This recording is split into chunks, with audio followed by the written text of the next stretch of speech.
Ladies and gentlemen, please rise for the processional march.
A. Zimmel, Vice Admiral, United States Navy, retired, opens the 22nd commencement of the Uniformed Services University of the Health Sciences. Good morning, Senator Dole, Congressman Doolittle, Ambassador Almaguer, honored guests, members of the Board of Regents, flag and general officers, faculty, staff, graduates, and ladies and gentlemen. Welcome to the commencement ceremony of the Uniformed Services University class of 2001. Will you please remain standing for the presentation of the colors by the University Brigade Color Guard and for the playing of the national anthem by the President's Army, the United States Marine Band, under the direction of Drum Major Thomas Cole. Please feel free to join in the singing of the national anthem.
We can truly say, Drum Major Cole, that your music brought down the colors.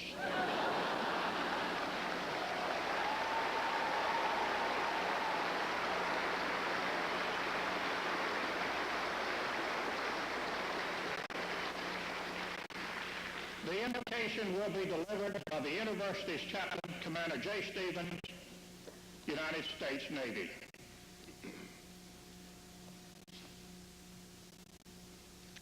Let us pray. O God, the giver of life and the source of all healing, we gather here today to lay the mantle of responsibility and leadership on these women and men. They have worked hard for many years to prove themselves worthy of the honor of full commissions in the corps of their respective uniformed services. We ask a special blessing that they may see the task of practicing medicine, nursing, and health sciences a sacred trust. Help them to preserve and increase their skills and caring that they have learned through their careers of service. Also bless the spouses and families and loved ones who stand beside them. May their support give strength and encouragement to these men and women as they go forth to be medical officers, nursing specialists, and scientists of character to serve the common good. Amen.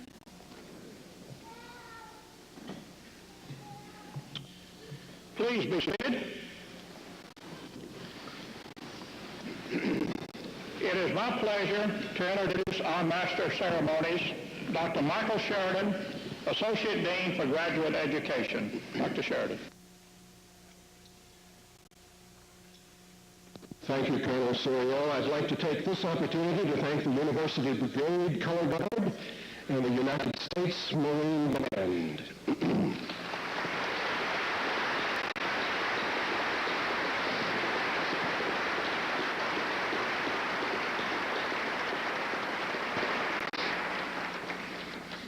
Today's ceremony is a formal recognition of personal achievement. In addition to our student graduates, the university will honor a number of individuals who, through their personal accomplishments, have contributed significantly to medicine and education in America. These awards are described in detail in your program. Two recipients have been chosen to receive honorary degrees. The Honorable Ted Stevens, United States Senator from Alaska, was presented the Doctor of Medical Jurisprudence honoris causa at a ceremony held on the university campus April the 19th. He offers his apologies for not being able to be with us today. Senator Stevens' honorary degree citation can be found on page 12 of your program. At this time in our ceremony, we are going to deviate from the printed program and present the Doctor of Medical Jurisprudence honoris causa to the Honorable Bob Dole. Ladies and gentlemen, Dr. Zimble will now present the honorary degree. Senator Dole, please turn to page 10 in your programs. Dr. Zimble? Welcome, members of the F. Edward A. Baer School of Medicine and Graduate School of Nursing classes of 2001. Senator Dole, distinguished guests and faculty, family, friends, Senator Dole, we'll have you right here. Dr. Hemming? Okay. Dr. Abdullah? Senator Bob Dole. Cents conservative for America's. You have accumulated political achievements second to none. In addition to becoming the Senate Majority Leader and the Republican candidate for presidential election of 1996, you also served as chairman of the powerful Senate Finance Committee, a member of the House of Representatives, and chairman of the Republican Party. You have a tremendous history of service. During the Second World War in 1945, though gravely wounded on the battlefield, you were twice decorated for heroic achievement. These include 2 Purple Hearts and a Bronze Star with oak leaf cluster. You are recognized as one of the United States' most prominent political figures of the 20th century. Your distinguished record of public service continues to make a difference to Americans. You earned national acclaim for your leadership on behalf of the disadvantaged and Americans with disabilities. It has often been said that to provide the care to those who serve when called is sometimes more perilous in the legislature and executive branches of government than on the battlefield. During your extensive and memorable career in the United States Senate, your commitment to the health care of the armed forces has won you sincere respect of the general public, the military health system, and the university. Millions of soldiers, sailors, airmen, and Marines have benefited during your extensive career due to your uncompromising commitment to excellence in military medicine. Directly due to your support, both the importance of early detection and treatment of prostate cancer have made significant progress. Through your unwavering support, uniformed physicians, graduate nurses, and scientists are providing state-of-the-art support to the military health system, and the university is now part of this legacy. Your nation's healthcare university, therefore, takes great pride in awarding you the degree of Doctor of Medical Jurisprudence, honoris causa. Thank you.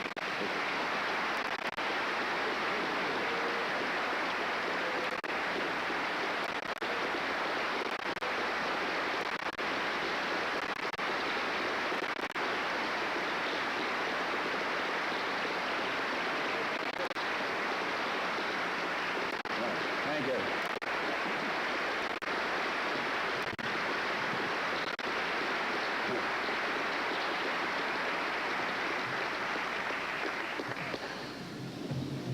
They brought me a bottle of Pepsi.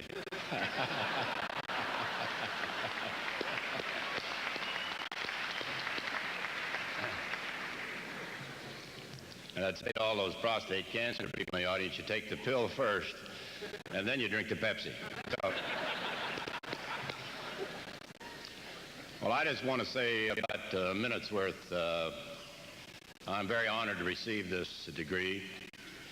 I've been here before, and I know what a great university this is, and I want to congratulate all the graduates who are going to provide medical service to our armed forces for the next 10, 20, 30 years.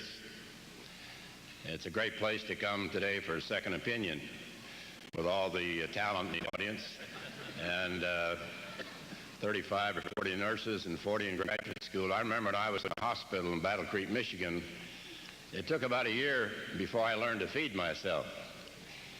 I could have done it much sooner, but the nurses were so wonderful.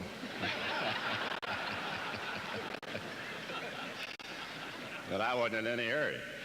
So, but I also go to Walter Reed a lot. I know quite a few of the doctors there, nurses, and it's a great institution too. I've been a pretty good patient over the years. I've had about everything, and but I'm in good health thanks to the great care I've had in the military. And I want to thank all those who've gone before the graduating class today. Most recently, I've been appearing in a few commercials, and I've had a couple of dirty old man letters from a couple of people who are probably not tuned in too well, but it wasn't me barking, it was the dog that was barking.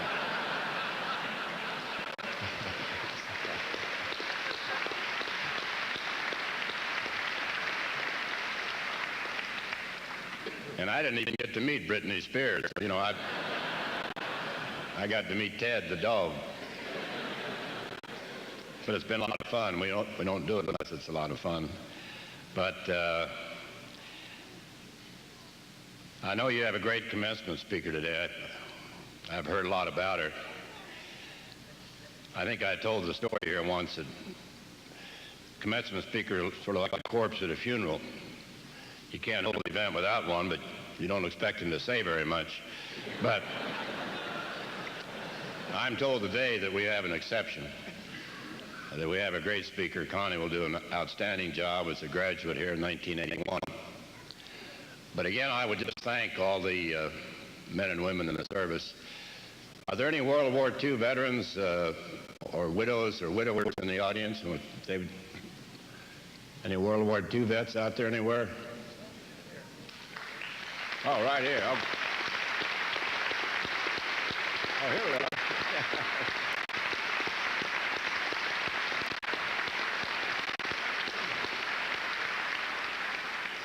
Only two of us. Well, I guess that demonstrates we sort of are the disappearing generation. We lose about 1,200 each day. And let me just say to the World War II veterans or their sons or daughters or granddaughters or grandsons that may be in the audience, we are going to build a World War II memorial. We have the money raised.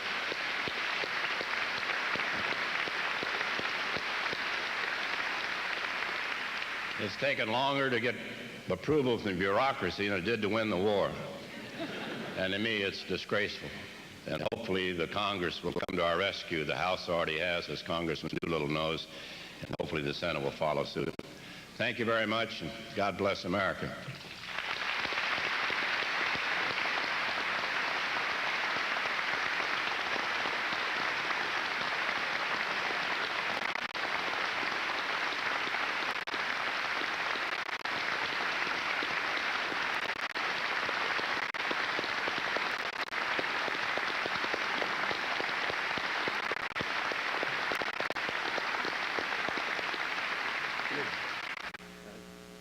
Dr. Hemming, would you please join me here?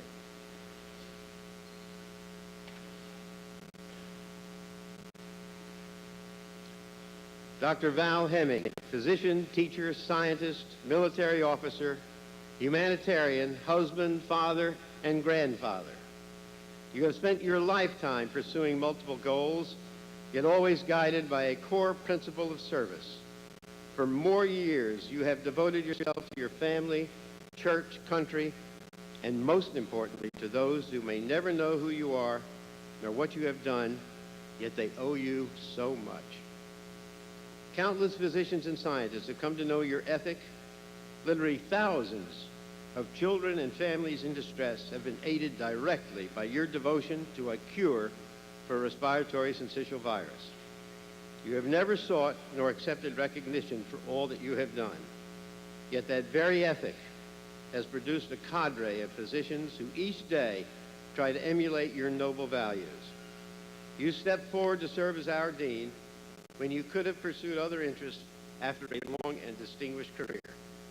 You changed our curriculum and our lives for the better, and you did so by the caring, nurturing style that has become hallmark. When our school is in need, you constantly step forward, taking on such tasks as student and science support, faculty development, even planting azaleas. Because of your ethic, few may know all that you have done, yet our lives are all far better because you care. Dr. Hemming, your school is profoundly grateful for all you have done, and it takes great pleasure in awarding you the degree of Doctor of Military Medicine, honoris causa.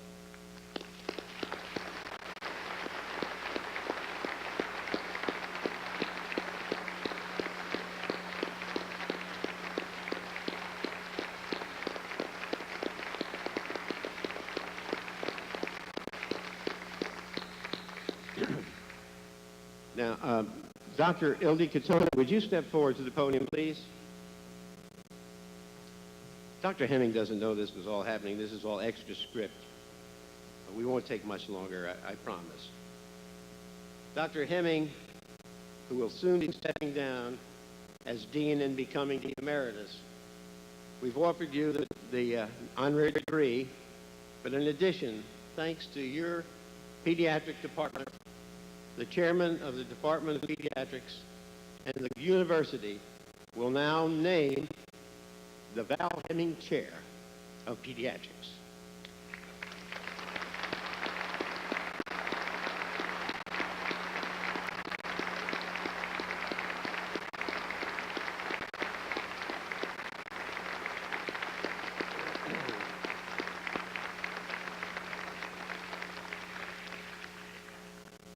Now, today I have the distinct pleasure of introducing the guest speaker for the class of 2001, Rear Admiral Connie Mariano, Medical Corps, United States Navy, Uniformed Services University class of 1981.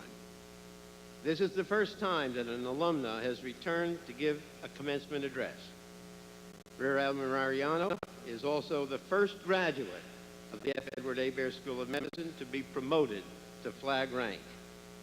You'll find her remarkable biography on page 14 of your program.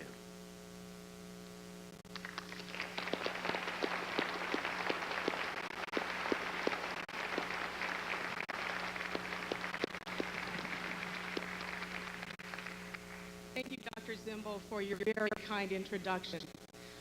I want to thank the class of 2001 for this wonderful honor to be your commencement speaker. Exactly 20 years ago this month, I was sitting in your seat. I was graduating with the class of 1981.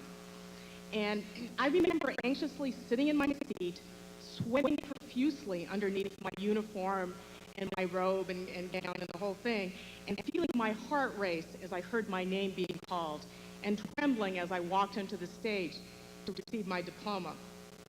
So I want you to know that I totally understand what you're going through right now. As a patient of mine once said, "I feel your pain." But I also would like to add, I share your joy. As I look back on my graduation day, I recall that the commencement speaker was a well-known scientist and an author.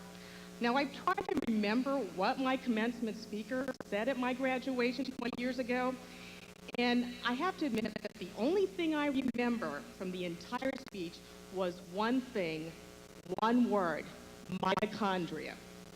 That's right, mitochondria. The speaker spoke eloquently of mitochondria. But today, much to the disappointment of several of the graduates who are most likely the top of the class, I will not speak of mitochondria. I will not even mention ribosomes or the Krebs cycle. No, no, no, I'm not going there. I will leave those topics to the true scientists, of which we have 20 graduating today. In fact, I think it's amazing that I still remember what mitochondria are from my basic study years. It is a well-kept secret in the registrar's office that I barely survived my first year at USU. In fact, as they say nowadays, I was almost voted off the island. Now, unlike the speaker at my commencement ceremony, I am not a well-published author either. What am I? Well, I tell people I'm just another Navy doc. And I am one who's been blessed and honored to have received my medical degree from this outstanding university. So today, I will not speak of mitochondria. Instead, my graduation gift to you will be short and sweet. I asked one of your classmates what she thought the graduating class wanted to hear me talk about. And your classmate advised me, tell us how you got to where you are today. So let me pass along to you 5 pearls of wisdom, 5 pieces of advice, which I believe have helped me through the years. Oh, and for the scholars in the front row, there is no requirement to take notes. Just sit back, relax, as I share just 5 ideas and suggestions with a fervent hope that perhaps 20 years from today, you will have some remembrance of these words. My first thought for you is this: today is only the beginning of your education. As you go on to internship, clinical practice, and future research projects, you will soon learn that the diploma you receive today gives you the keys to unlock the door to an overwhelming world of study, thought, and information.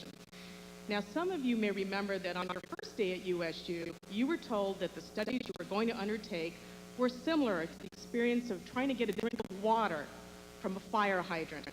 Well, tomorrow, after you bid farewell to the safe haven of USU, it will feel as though the fire hydrant has just turned into the perfect storm. Now, never be complacent with your knowledge. Continue to grow in your profession. Some of the greatest minds in civilization have uttered these immortal words: I don't know. But the most courageous souls in science have declared these words: I don't know, but I'm going to find the answer. As you go about taking care of patients, curing disease, don't forget to take care of yourself. Remember to feed your brain, soften your heart, and toughen your skin. My second bit of advice is this: be humble in all you do. One of the great lessons of serving at the White House is that it can be a very humbling experience.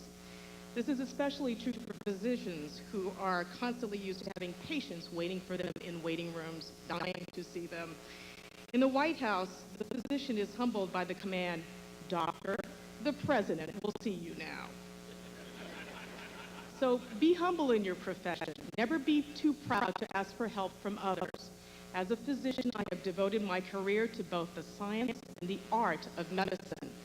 I owe my knowledge to the scientists in the audience, and I owe many of my skills to the nurses and the nurse practitioners I have been blessed to work with in hospitals and clinics who have taught me how to be a better doctor. My third bit of advice is this: laughter is best medicine. This brings to mind the one White House story I will share with you today. In 1992, I arrived at the White House as the first woman military White House physician. The president at that time was the first President Bush, George Herbert Walker Bush. When President Bush learned that he was to have a woman physician on his team, he wanted to know two things about me. Now, what were those two things, you asked? Were they my class standing at USU? Were they my board scores? Were they the fact that I know what mitochondria meant? No, in fact, the two things were this. The first thing was he wanted to know if I was athletic, and the second was, did I have a sense of humor? It was that important to the president. I learned that humor has a tremendous survival skill and an attribute in life. There will be many times in your life where you realize that if you don't know how to laugh, you may wind up crying instead. My fourth piece of advice is this: be forever grateful. First of all, be grateful that you are an American. During the past 8.5 years, I have traveled all over the world. And every time the wheels of Air Force One touch down at Andrews Air Force Base, I am so grateful and almost literally want to kiss the tarmac. There is truly no greater country than ours in terms of freedom and opportunity. And if you wonder if opportunities still exist in America today, well, I stand before you as proof that opportunities are alive and well in America. But never forget that your freedom has come at a price paid many times by the sacrifice and lives of brave men and women who've worn the uniform many of you wear today. Be proud that you are a member of America's armed forces. You are blessed to have shared this honor today with your commencement with one of America's true heroes, Senator Robert Dole. Years later, when you look back at your commencement day and when you think of someone who exemplifies sacrifice and service to country, remember Senator Dole. My fifth point is simple to say, and it's a real challenge to do. Make a solemn vow today to dedicate your career to serving others. Although today is special because it is your day, it is focused upon you and your achievements, ensure that tomorrow and every day afterwards will be ones in which you focus on others. Make sure that every day is one of service to patients and the advancement of science. I will leave you now with one final thought. Strive to make every life you touch, every project you undertake, and every organization you lead better because of you. May God bless you and guide you in the contributions you will make to America in the years ahead. Congratulations, class of 2001.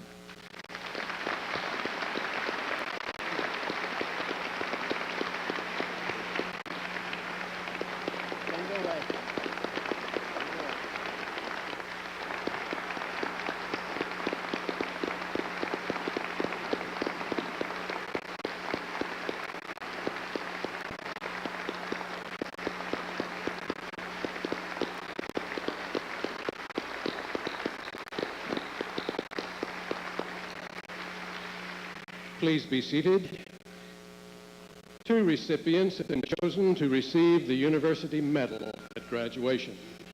Dr. Zimble will present the University Medal first to Rear Admiral Connie Mariano. Rear Admiral Connie Mariano, you have been a member of the university family since 1977. And as an ensign in the United States Navy, you began medical school at the Uniformed Services University. It is appropriate that the students have invited you to return today to present the commencement address to the class of 2001.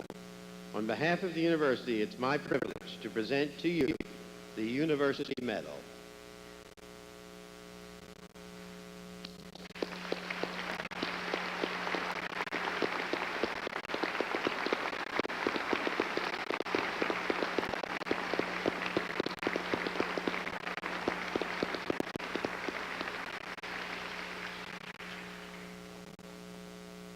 Colonel Gerald Fisher, would you please come forward? Colonel Fisher, you have been an ambassador for medicine and science, a champion for child health, as well as one of the pioneers in pediatric immunotherapeutics. You have been committed to serving the Uniformed Services University for the past 24 years. For this, we recognize you and present you with the University Medal.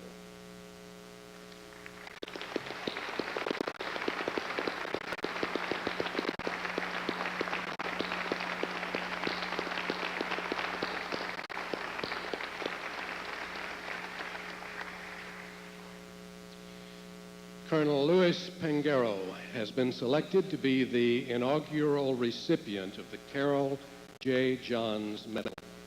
A description of the medal bearing the name of a beloved and long-standing member of our Board of Regents can be found in the front of your program.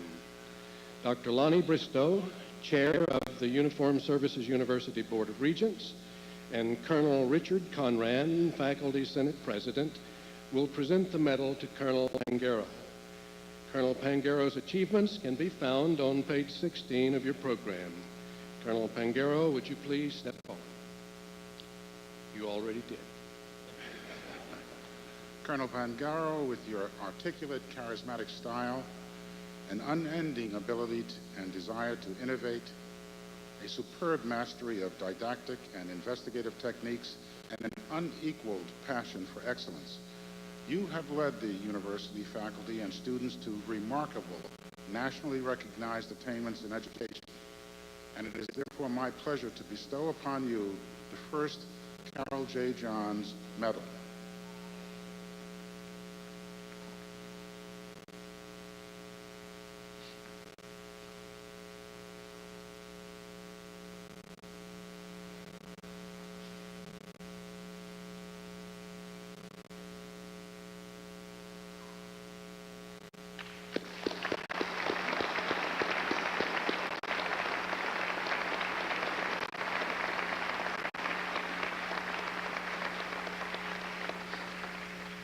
We will now proceed to recognize the graduates of the university's Graduate School of Nursing. It's my privilege to introduce Admiral Faye Abdullah, Dean of the Graduate School of Nursing.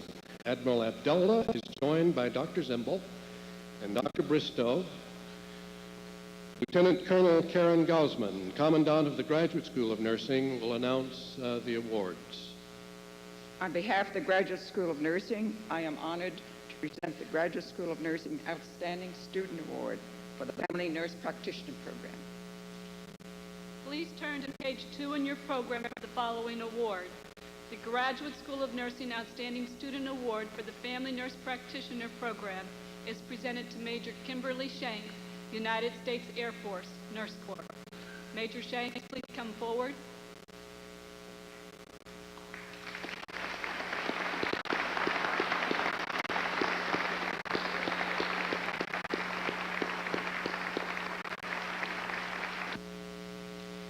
The Graduate School of Nursing Outstanding Military Faculty Award is presented to Lieutenant Colonel Richard Ricciardi, United States Army, Army Nurse Corps. Lieutenant Colonel Ricciardi, please come forward. Go ahead.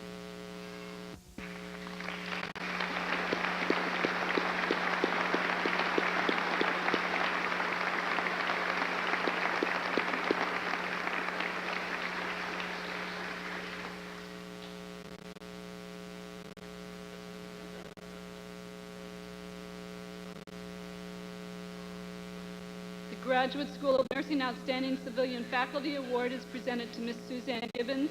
Ms. Gibbons, please come forward.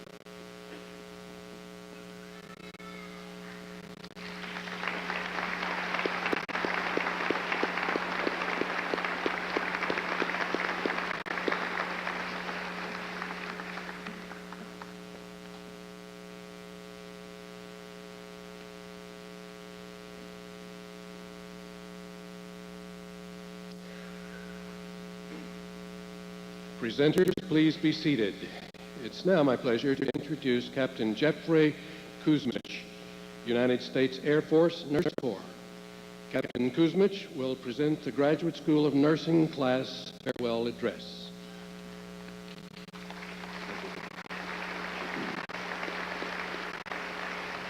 Members of the Board of Regents, Dr. Zimble, Dean Abdullah, Dean Hemming, Surgeon General, distinguished guests, staff, faculty, graduates, friends, and family. What a privilege it is to address you on behalf of the Graduate School of Nursing, class of 2001. Well, the end of the journey has finally arrived. When I reflect on how our journey began, the words new beginnings come to mind. And we were a class of many new beginnings. If I think back about those who have been pioneers, I think about how they explored new territory and realized the importance of change. They all had many new beginnings. The Wright brothers, for example, changed the way that we travel by pioneering the first flight of Kitty Hawk. William Morton, a dentist, was the first to demonstrate the use of ether for surgical anesthesia at Mass General. Clara Barton, although not a nurse, established standards for American nursing in the 20th century. In 1861, faced with 23,000 casualties in one day at Antietam, she introduced the concept of triage that continues to be used today. As we can see, the new beginnings for these pioneers continue to influence our lives. In the past 2 years, the Graduate School of Nursing has made many changes to strengthen our program. Dean Abdullah encouraged us to make suggestions for change, and valuable input was received from each and every student. In every situation, students, we have shown phenomenal perseverance and insight, pulling together and uniting not only with each other, but also with the faculty to make the GSN a premier program. Excellent guidance and creative energy have ensured our success. All the hard work, though, has not been without sacrifice, and I know that each of us has many people to thank. In particular, myself, who my wife was unable to be here today because she's at home with our 4-day-old son.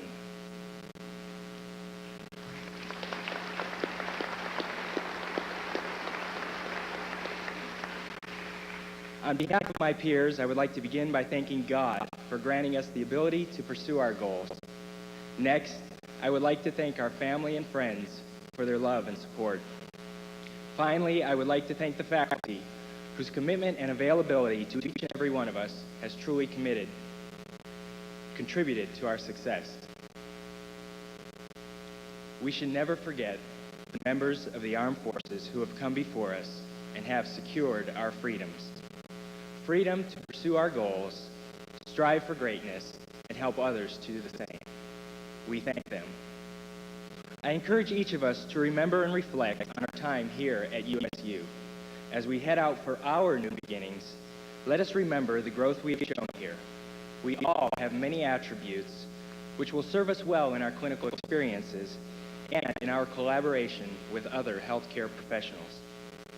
Let us use the leadership, caring, and scholarship we have mastered in all aspects of our advanced practice role, whether in research, administration, or patient care. And remember always, the most important people are those we care for, the patient. I would like to conclude with a quote from Ralph Waldo Emerson.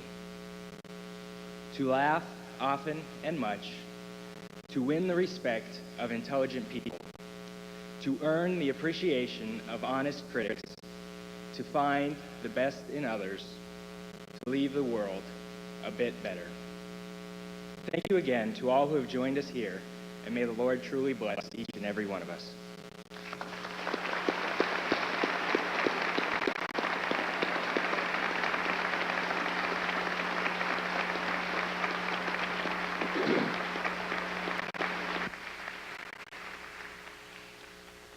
At this time, Dr. Abdullah, once again joined by Dr. Zimble and Dr. Bristow, will present the Graduate School of Nursing class of 2001. Dean Abdullah.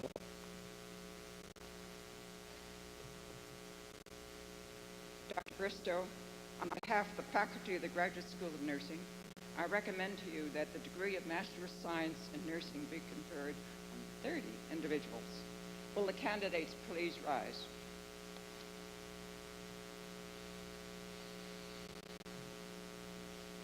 By virtue of the authority vested in the university by the Congress of the United States, and upon the recommendation of the faculty and dean, Graduate School of Nursing, I hereby confer the degree of Master of Science in Nursing on 30 individuals.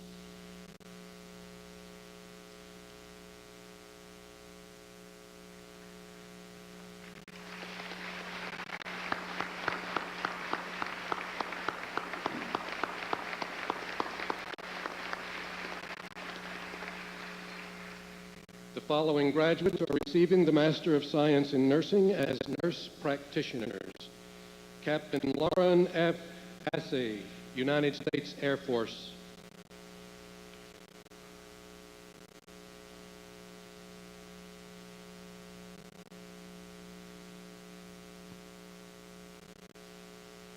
Captain Susan Marie Alexander, United States Air Force.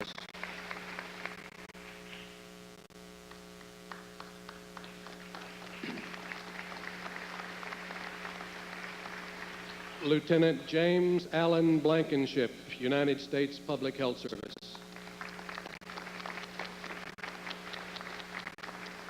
Major Jen Wang Chen, United States Air Force.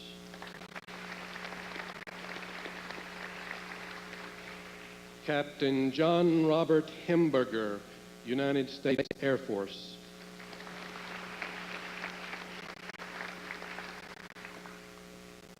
Lieutenant Cynthia Ann Keener, United States Navy.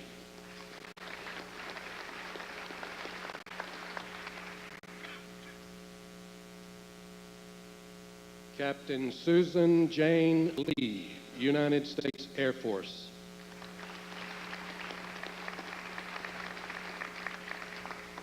Lieutenant Brian M. McDonough, United States Public Health Service.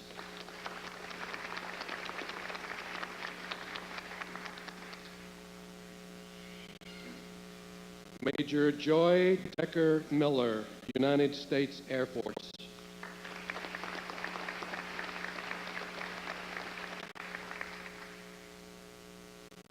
Major Marguerite T. Mitchell, United States Air Force.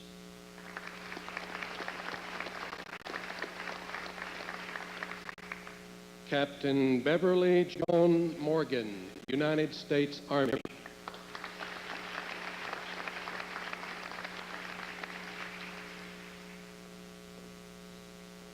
Captain Wendy L. Murray, United States Air Force.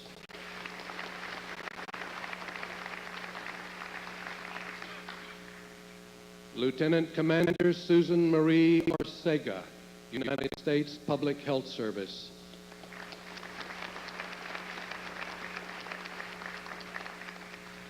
Major Kimberly Marie Shanks, United States Air Force.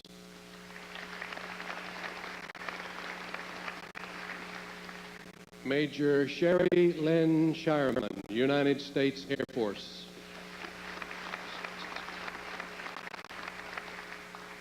Captain Stephen Robert Studzinski, United States Army.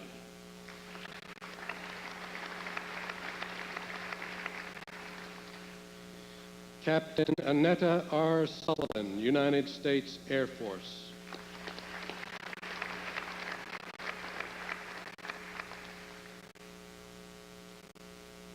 The next group of graduates will receive the Master of Science in Nurse Anesthesia. Captain Francisco Alejandro de la Hoz, United States Army.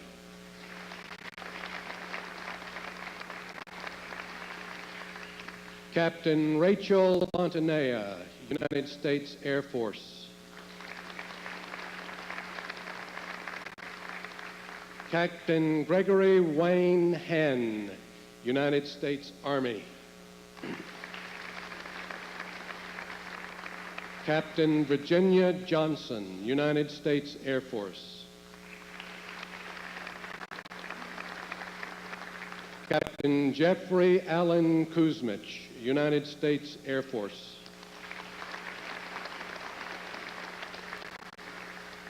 Captain Curtis Elmer Matheson, United States Air Force.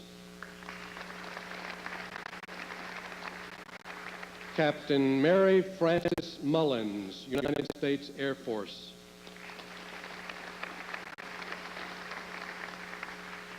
Captain Tori Elizabeth Pierce, United States Air Force. Captain Michael W. Phillips, United States Air Force.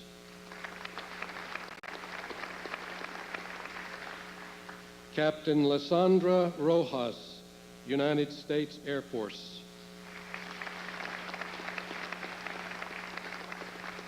Captain Renee Dawn Sale, United States Air Force.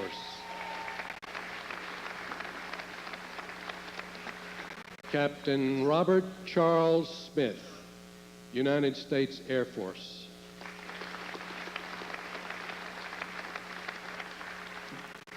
Lieutenant Teresita S. Young Elster, United States Navy.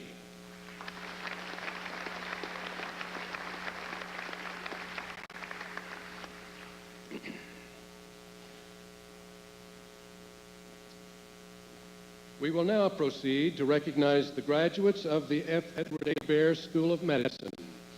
It is my pleasure to introduce the Dean and my friend of the School of Medicine, Colonel Val Hemming. Each year during this ceremony, the university recognizes a graduating School of Medicine graduate program student who has contributed to the university in meaningful ways. It is with great pleasure that I present the Uniformed Services University Graduate Student Service Award to Seth Ettenberg, Molecular and Cell Biology Program. The award description can be found on page 3 of your program. Seth, please come forward.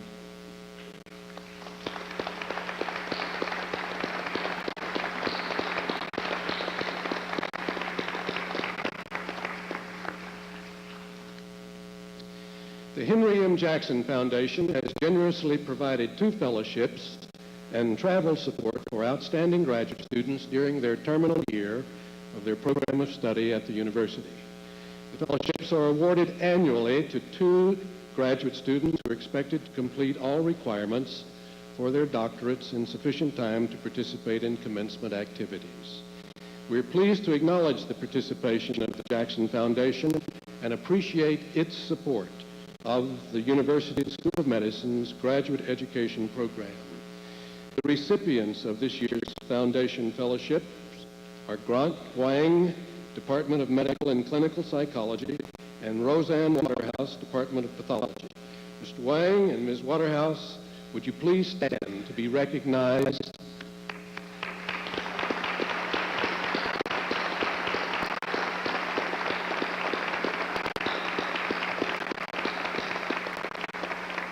Thank you. Dr. Hemming?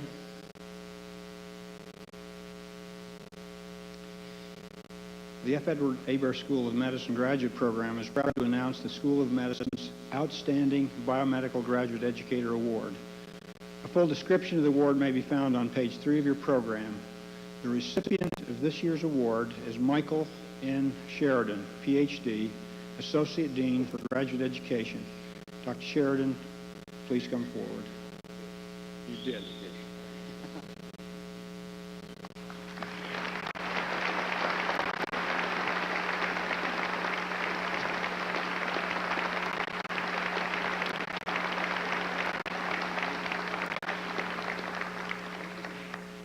Michael, would you just stay there for one more moment, please? Stay right there. One of the reasons why there's an insert in the program, it's not in the script, that's exactly right. Dr. Sheridan, you have just received the finest award an educator can receive, recognition from a student. Nonetheless, in view of your forthcoming retirement and attainment of emeritus professor status, this grateful university now confers the USU Medal. Your seeds of intellectual curiosity were sown at Emory University over 43 years ago.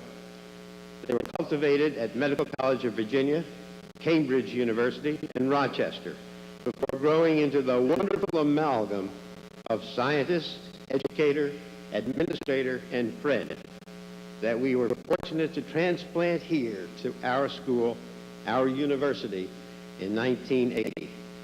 Mike, you never forgot what it was like to be a graduate student, and you never let us forget.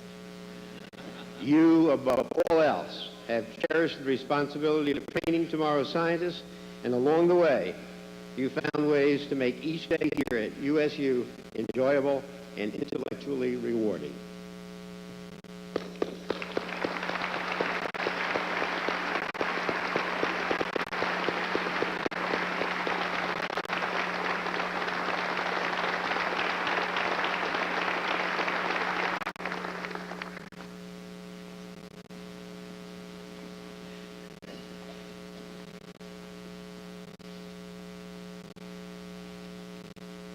None of that was in the script, but I thank you anyway.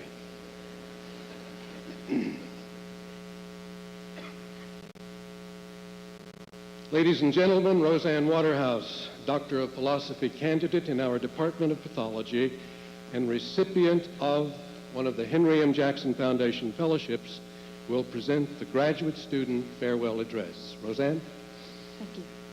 Distinguished deans and faculty, honored guests, family and friends, it is an honor for me to stand here before you on behalf of the graduating PhD, Master's, and DRPH student body. First of all, I need to say congratulations. Every one of these graduate students has worked very hard to pursue their degrees. A degree in the basic science programs at USUS requires approximately 5 to 7 years of combined coursework and laboratory research. This year's graduates are from the departments of Anatomy, Physiology and Genetics, Microbiology and Immunology, Molecular and Cellular Biology, Neuroscience, Pathology, and Preventative Medicine. Although the scope of knowledge represented by these departments is broad, the goals of our studies are unifying. The first goal of any basic science researcher is the pursuit of knowledge. We are not only evaluating the medical treatments of today, we are also investigating molecular intracellular signaling, the pathogenicity of bacteria and viruses, and the structural features of the building blocks of life for the ultimate goal of designing better medical treatments for the future. We all realize that this is not a simple task. In spite of the new molecular tools that are being generated every year to facilitate our search to find the cures and preventative measures, our futures remain more challenging than ever. I believe it reflects very highly on the integrity of USUS that upon joining this community, we took a scientific oath. With the next step in our lives, we will need to remember some lines from that oath, and I quote, "As we begin our graduate education in science, we will always remember that science is done for the public good. Our teaching will be thorough, respectful of students, and directed toward enhancing their knowledge and not our reputations. We will explain our research to the public and invest in ensuring that those non-scientists who support our work understand what we are doing and why we do it. We promise and affirm that we will follow these principles throughout our lives as scientists. As researchers, we have always been driven by a passion for our work. All of us know that this passion is derived from within, from the satisfaction we gain with each continuing experiment. However, the pursuit of knowledge does not come without moments of stress and frustration. We need to acknowledge that our family, our friends, and our mentors have supported us throughout our research goals and our dreams. This day of commencement is full of triumph and celebration for us all. We thank you for your continuous encouragement and understanding that have helped make this moment and our futures possible. In closing, on behalf of the graduating class, I would also like to give a special thanks to Dr. Sheridan for the time and energy he has devoted to this program and to this university. Thank you, Dr. Sheridan.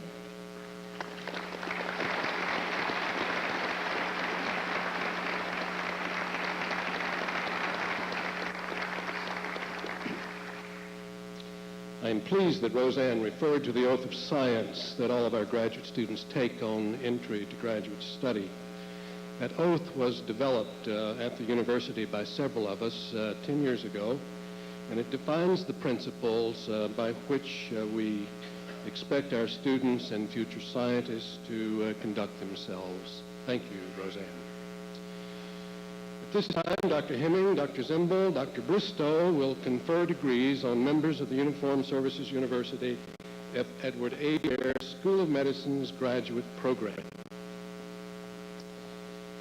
Dr. Bristow, on behalf of the faculty of the graduate program and the Dean of the School of Medicine, I recommend to you that the degree of Master of Public Health be conferred on 22 individuals. Will the candidates please rise?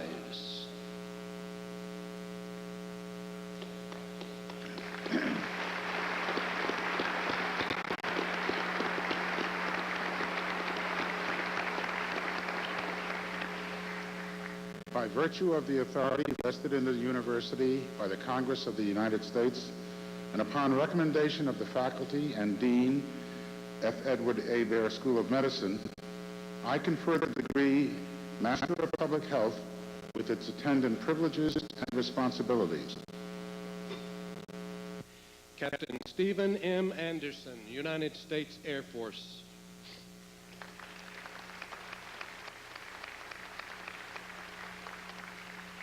Captain Rachel L. Bailey, United States Army. Major Michael R. Bell, United States Army.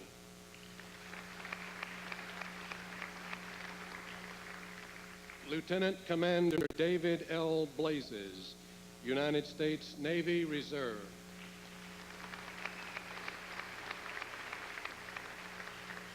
Major Dana J. Dane, United States Air Force. Major Barbara E. Davis, United States Air Force Reserve. Commander Wayne M. Deutsch, United States Navy. Major Philip L. Gold, United States Air Force. Major Chris E. Hansen, United States Army. Major Milan Nguyen, United States Air Force. Major Brian K. Ketzenberger, United States Army. Commander Frederick J. Landro, United States Navy Reserve.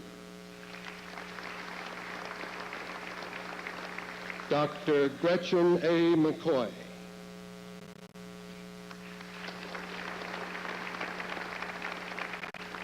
Lieutenant Colonel Susan W. Monjo, United States Air Force.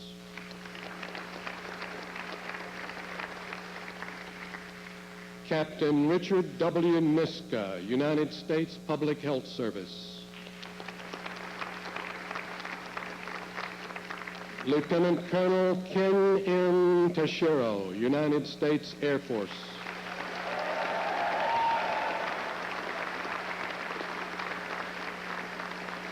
Lieutenant Commander Joseph Thomas, United States Navy.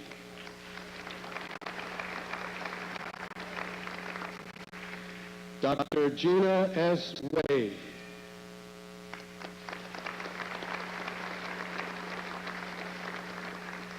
Lieutenant Craig E. Zinderman, United States Navy Reserve.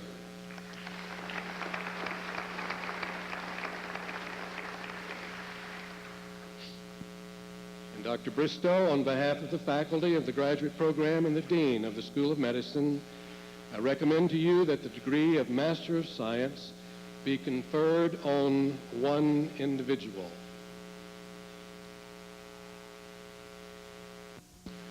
By virtue of the authority vested in the university by the Congress of the United States, and upon recommendation of the faculty and Dean, F. Edward A. Bear School of Medicine, I confer the degree Master of Science with its attendant privileges and responsibilities.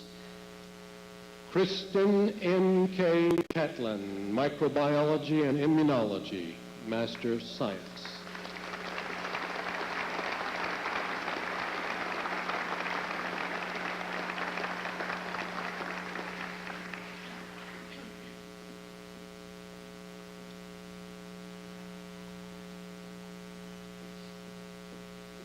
Dr. Bristow, on behalf of the faculty of the graduate program and the Dean of the School of Medicine, I recommend to you that the degree Doctor of Public Health be conferred on two individuals. By virtue of the authority vested in the university by the Congress of the United States, and upon the recommendation of the Dean and faculty, F. Edward A. Bear School of Medicine, I confer the degree Doctor of Public Health with its attendant privileges and responsibilities. Major Pot Ampun, Royal Thai Army, Doctor of Public Health.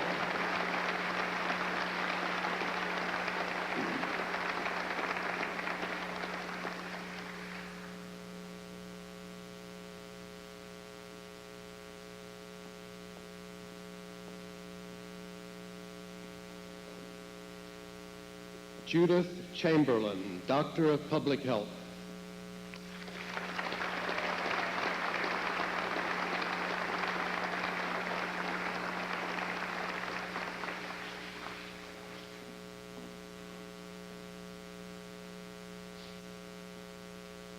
Dr. Bristow, on behalf of the faculty of the graduate program and the Dean of the School of Medicine, I recommend to you that the degree Doctor of Philosophy be conferred on 8 individuals.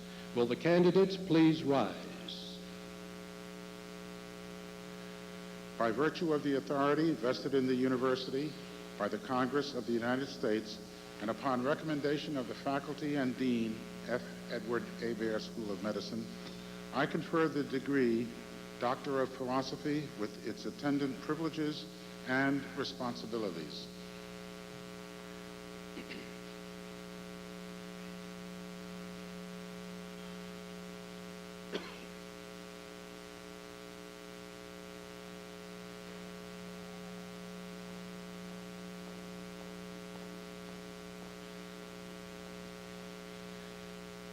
Lieutenant Colonel Cheryl DiCarlo, United States Army, Anatomy, Physiology, and Genetics, Doctor of Philosophy.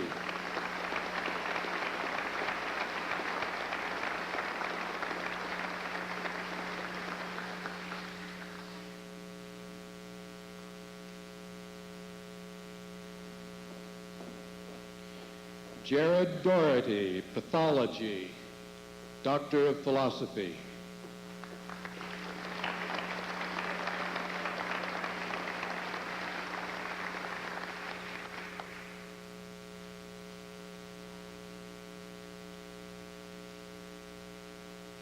Seth Ettenberg, Molecular and Cell Biology, Doctor of Philosophy.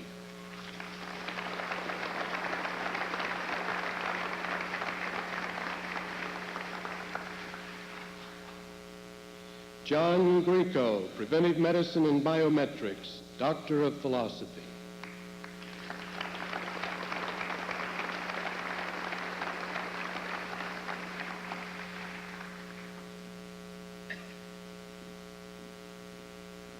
Grant Wang, Medical and Clinical Psychology, Doctor of Philosophy.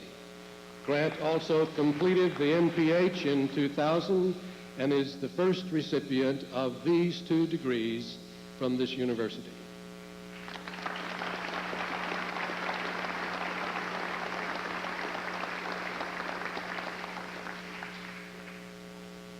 Paul Lee, Anatomy, Physiology, and Genetics, Doctor of Philosophy.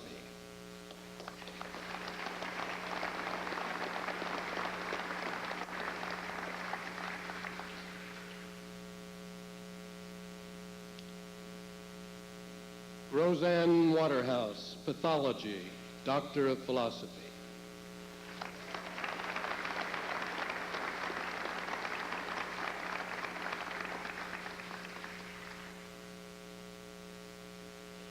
David Zemo, Anatomy, Physiology, and Genetics, Doctor of Philosophy.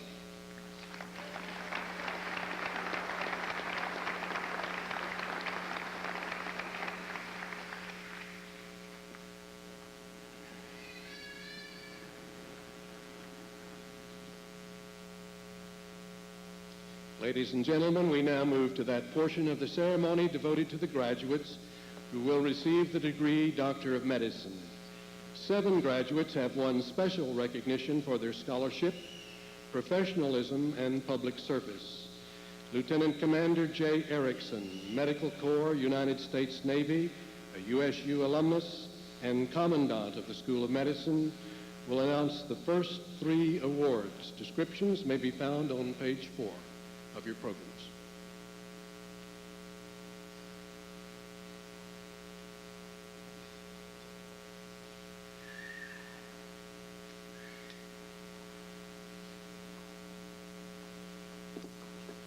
The Board of Regents Award is the highest honor a graduating senior can receive.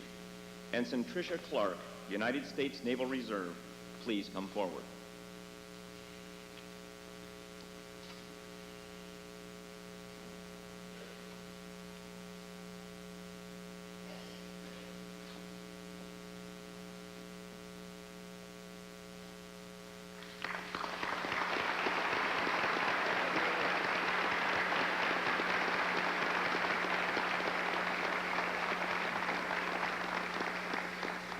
The Society of Medical Consultants to the Armed Forces has established an award to be given annually to the class valedictorian. This year, the award is presented by Dr. James Zimble, president of the Society, to 2 graduates, both of whom hold perfect grade point averages of 4.0. Second Lieutenant Kevin Banks, United States Army Reserve, and Second Lieutenant Timothy Phillips, United States Air Force Reserve. Lieutenant Banks, please come forward.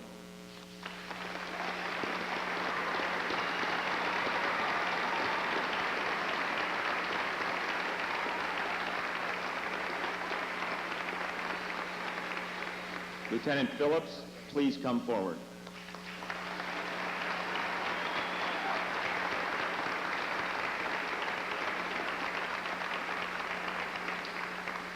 The Association of Military Surgeons of the United States Award consists of a lifetime membership in the association, a plaque, and a monetary award.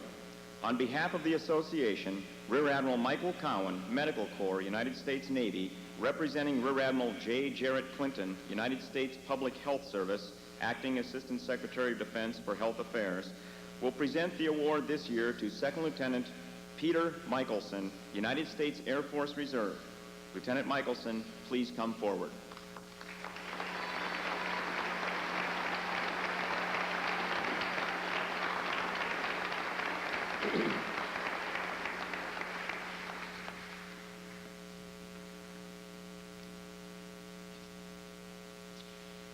It's now my pleasure to announce the presentation of the United States Army, Navy, and Air Force Surgeons General Awards. Uniformed Services University faculty has selected these students for recognition of their outstanding academic performance and the exemplary manner in which they demonstrated a commitment toward enhancing the goals of the uniformed service they represent. Representing Lieutenant General James Peake, the Surgeon General of the Army, who sends his regrets for not being able to attend this ceremony today, is Major General Harold Timbo, Medical Corps, United States Army, Commanding General of the North Atlantic Regional Medical Command. Major General Timbo will present the Army Surgeon General's Award. Major Timbo. On behalf of the Surgeon General, it gives me great pleasure to present this award to such an outstanding young officer as Lieutenant Eugene So.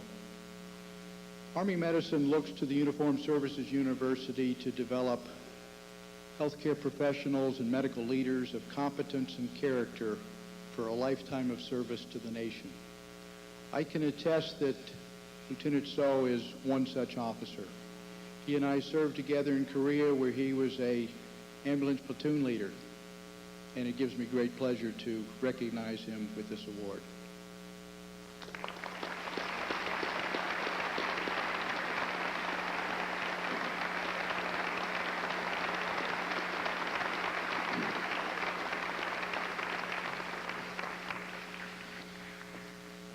That presenter was Major General Timbo, not Major Timbo. I apologize, sir. The Surgeon General of the United States Navy, Vice Admiral Richard A. Nelson, Medical Corps, United States Navy, will present the next award. Admiral Nelson.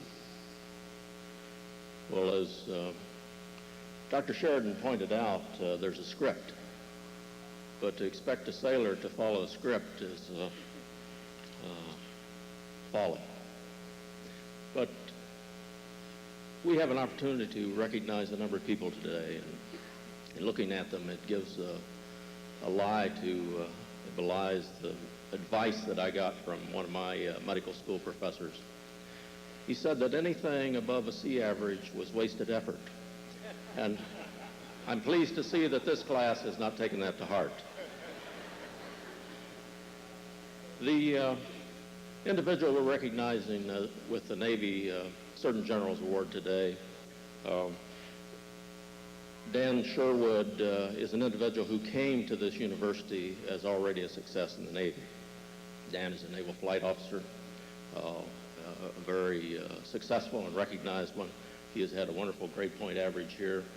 He is what gives me hope for the future of Navy medicine. Dan, would you come forward?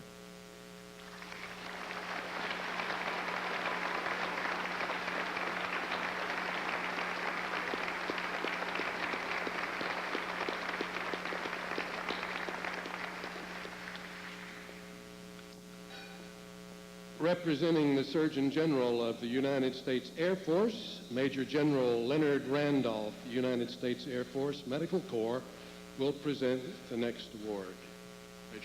Major General Randolph. It's okay.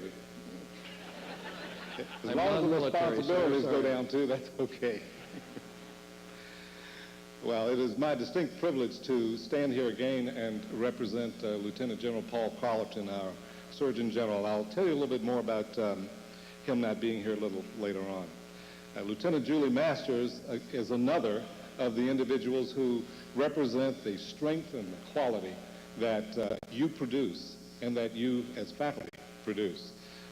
Also came with strong background, but going on to Wright-Patterson when she leaves here to begin a career in psychiatry. And many of us at the Air Staff can't wait until you're done and come help us out.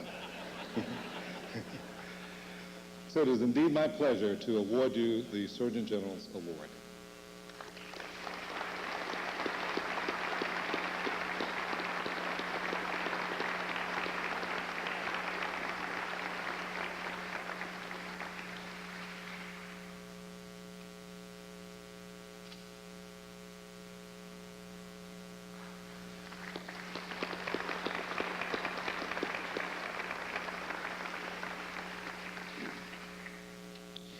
Dean Hemming will now present the William P. Clements Jr. Award and the Outstanding Civilian Educator Award.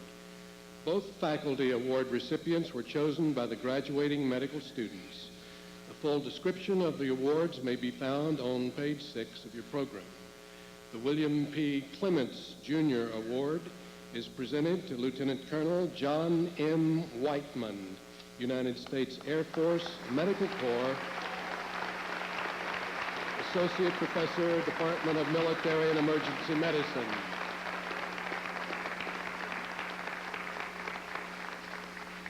The Outstanding Civilian Educator Award is presented to Dr. James G.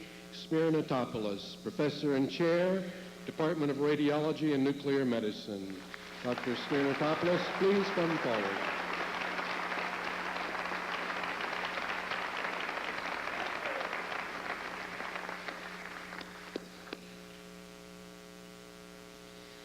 The Esprit de Corps Award recipient is selected annually by the members of the graduating class to recognize one of their own.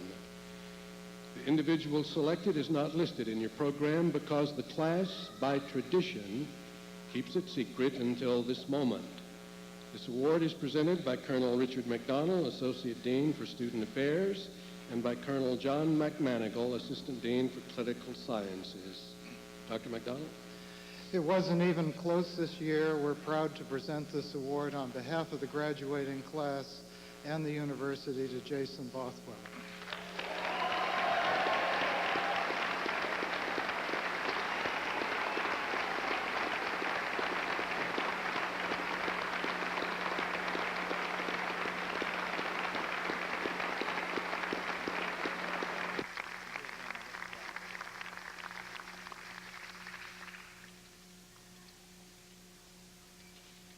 I'm pleased to introduce the president of the F. Edward Hebert School of Medicine's class of 2001.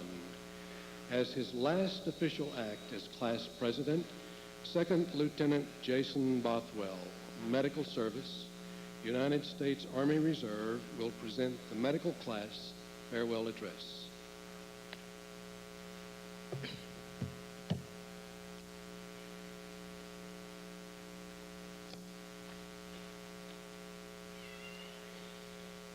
Congressman Doolittle, Ambassador Almaguer, members of the Board of Regents, and all flag and general officers, it's a pleasure to welcome you here to this graduation ceremony. I'd also like to give a very special welcome to our friends and family who have stood by our sides for the last 4 years. You believe in us, and you've empowered us to chase down our dreams. You, too, have sacrificed for the study of medicine, and today, as graduating seniors, we are most grateful for your support. I have to tell you in advance,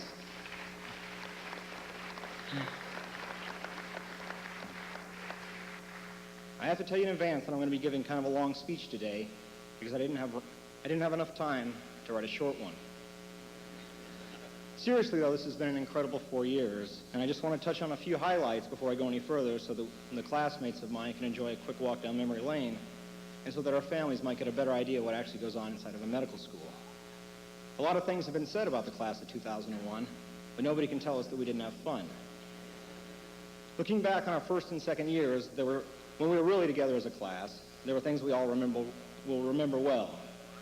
There was the everyday grind of lecture, coffee at William III, lecture, coffee at William III.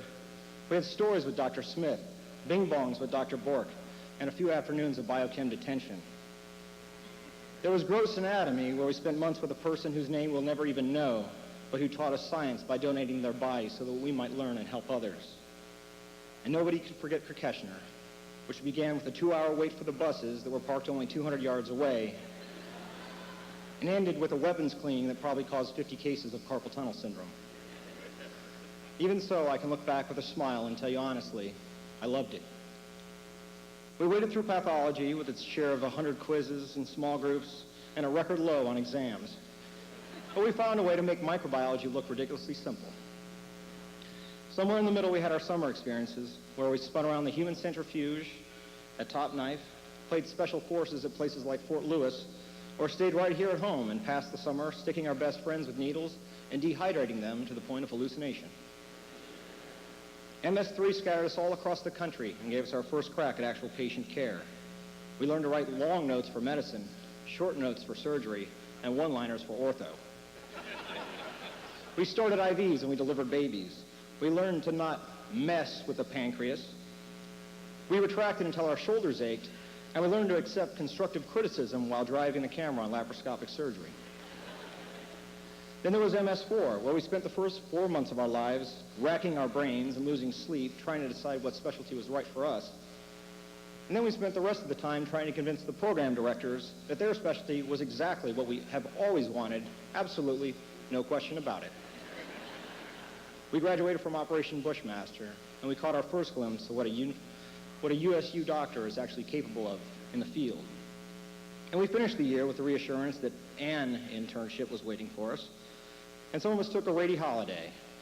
We learned the chess film, and we also had a chance to get reacquainted with our beds and our families, and a few good friends I hadn't seen in a while, like Samuel Adams and Jimmy Beam, or Mr. Pibb, depending on your preference. There were other people we'll never forget as well, people who were definitely on our side and helped our cause a great deal, but left their mark in other ways. It was Dr. Oster, with his honesty and disclosure, Debbie Smith and Travel Made Easy, and Jason Plummer, Bachelor of Arts. And there were lessons that they didn't teach us in books that we just had to find out on our own. We learned not to place the heaters directly beneath our cots to heat our tents. We learned not to eat cake that's been in the field for 24 hours. And all of us know for certain that it's a bad idea to attend law school and medical school simultaneously. And there were other lessons as well, if I can diverge from the jokes for just a moment. I think that each of us has had at least one exercise in humility, as the last 4 years have been constant reminders not only of how much we knew, but also of how much we still had to learn. And I think we've gained an appreciation both of what we can do, but often sometimes what we cannot do to change the course of disease. And with that lesson, I guess, we have learned and continue to learn the lesson of compassion. So that when we're at the end of the line with our medications, procedures, and miracle cures, I hope that we still remember the value of a caring word or an unhurried ear, for these are still some of the few things that we can offer everyone. It's truly amazing to think of the transition that we have made. Until 4 years ago, many of us had never even worn a military uniform, And for the most part, our medical know-how was limited to Band-Aids and aspirin. But something happened between the August of 1997 and today, and having spent the last 4 years of our lives together, I have a great deal of confidence in the members of this class. When I look around the room today, I see a group of military physicians. I see 150 proud members of the United States Armed Forces who will leave here today and make their mark on the face of military medicine. And I realize we all have some apprehension about the years that lie before us. I know that they are full of uncertainty and with more responsibility than most of us have ever known. I also know that most of us have never been in a line unit and that even fewer have ever actually been under fire. Yet we are about to begin a career in which we will all have times when the lives of others depend upon us, and that some of us may even be put into situations where our own lives are in danger. And having not been there, it's difficult to predict how any one of us will react in such a situation. But I believe with all my heart that we have been well trained, and that as long as we have the discipline to continue training, we will be ready.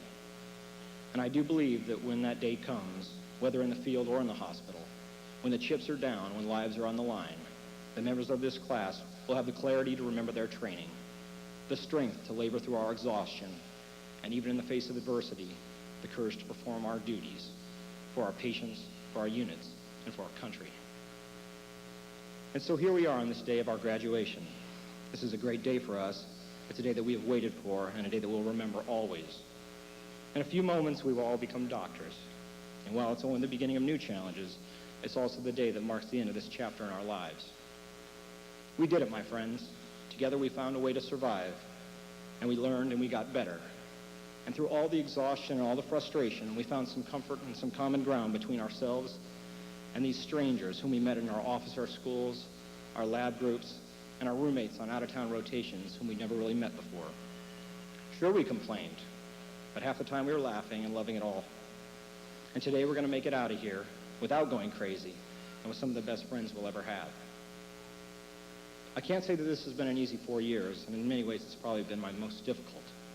But through it all, through the early mornings and the late nights, through the caffeine headaches and my deteriorating eyeglass prescription, already I find myself remembering only the good times, playing sports together after school, laughing at somebody's wisecracks in the student lounge, or sleeping under the stars together at Quantico.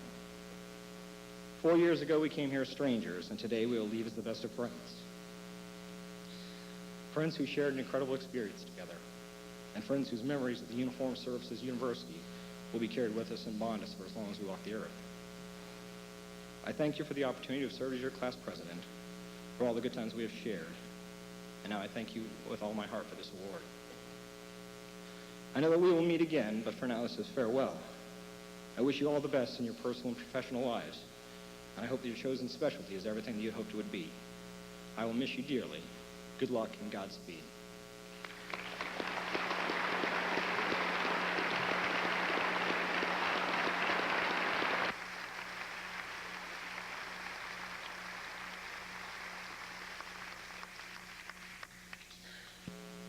Dr. Bristow, on behalf of the faculty and the Dean of the F. Edward Hebert School of Medicine, I recommend to you that the degree Doctor of Medicine be conferred on the 150 members of the 2001 graduating class.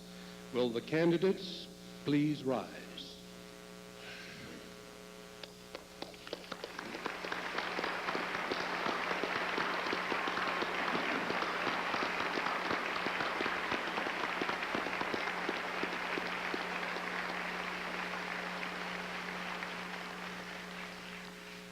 By virtue of the authority vested in the university by the Congress of the United States, and upon the recommendation of the faculty and Dean, F. Edward Hebert School of Medicine, I hereby confer the degree of Doctor of Medicine with its attendant privileges and responsibilities.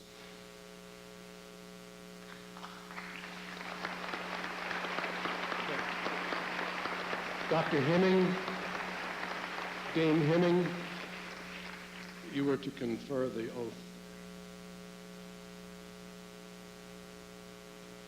Okay. I guess we jumped ahead. Confer the oath now. The oath of Hippocrates. Page 54. Okay, we're right here. Stand where you are And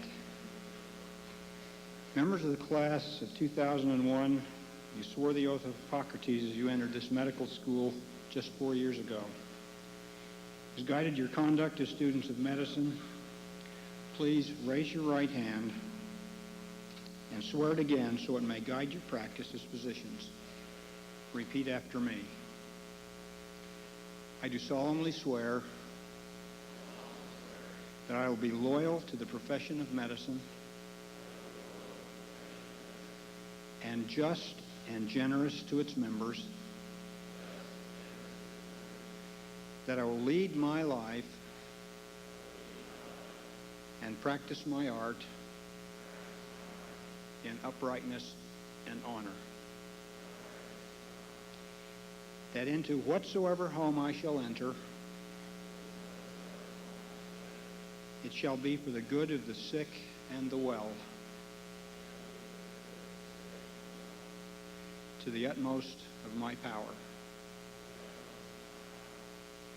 and that I will hold myself aloof from wrong and from corruption and from tempting of others to vice, that I will exercise my art solely for the cure of my patients and the prevention of disease, and will give no drugs and perform no operation for a criminal purpose, and far less suggest such thing. That whatsoever I shall hear or see of the lives of any person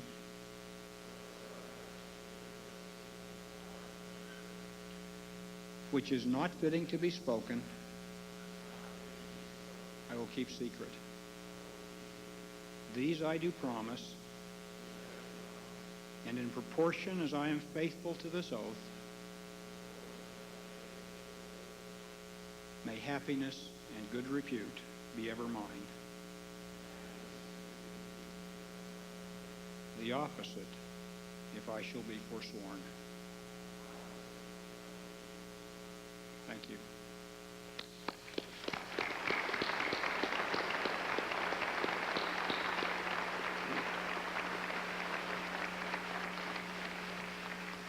The graduating class has selected Lieutenant Colonel William Whitman, Assistant Dean for Academic Support Services, to read their names for this ceremony.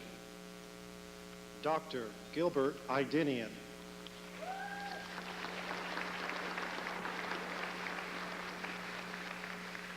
Dr. Antoine M. Alexander.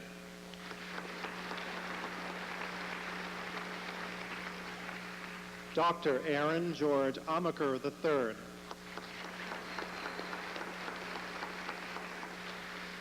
Dr. Dean Asher.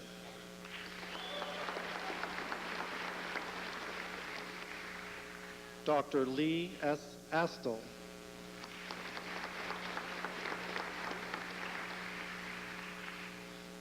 Dr. Frank Orla Axelsen.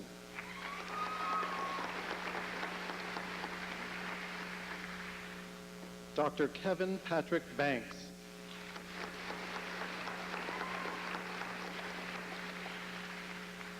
Dr. Russell Lee Barfield.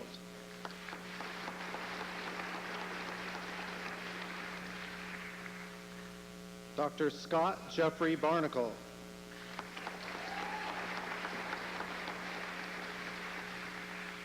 Dr. Kimberly Ray Barrett.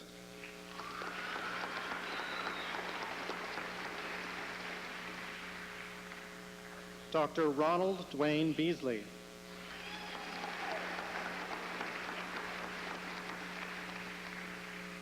Dr. Bradley John Botig.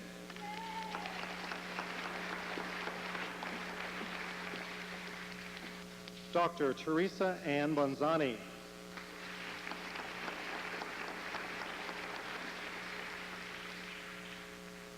Dr. Jason Dudley Bothwell.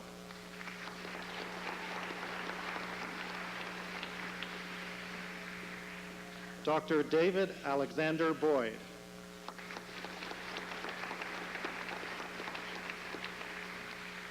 Dr. Carl William Brewer.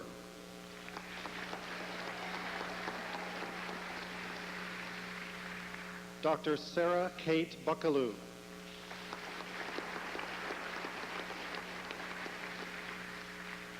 Dr. Matthew Patrick Burke.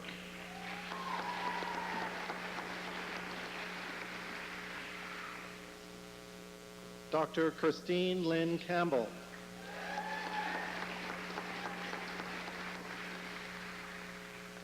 Dr. Kenny Choi.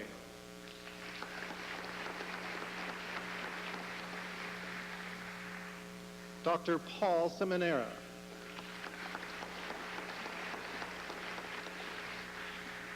Dr. Tricia Lynn Clark.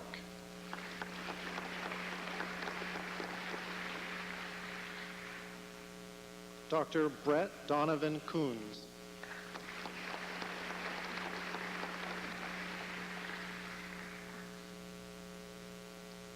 Dr. Amy Ackerman Costello.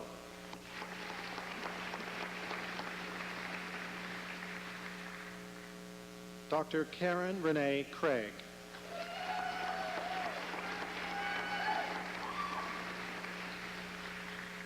Dr. Eric Paul Critchley.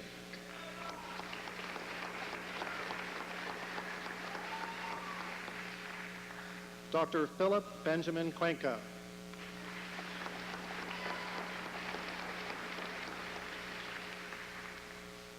Dr. Stephen Warren Davis.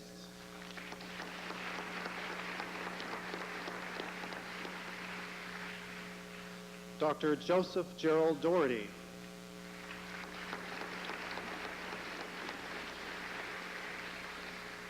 Dr. Erin Elizabeth Moira Duffy.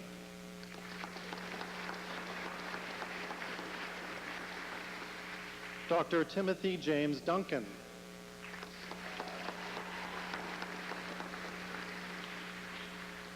Dr. Christopher A. Duplessis.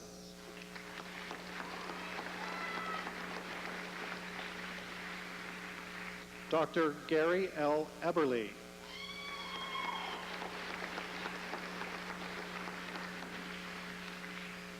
Dr. David Joseph Eigner.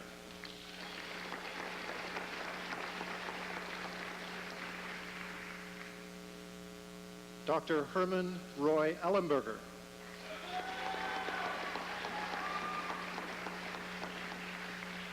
Dr. Spring Ruth Anderson Ellenberger.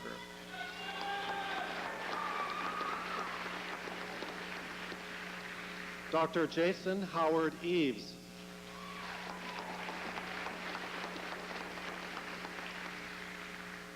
Dr. Shannon Dawn Faber.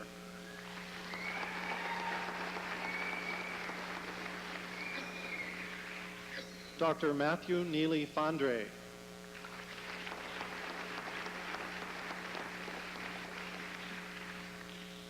Dr. Matthew Vernon Fargo.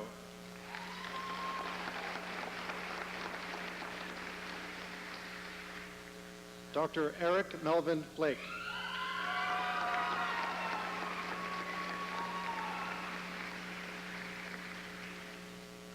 Dr. Jonathan Agner Forsberg.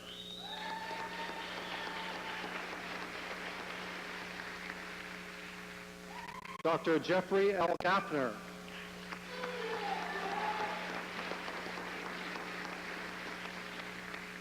Dr. Bradley C. Gardner.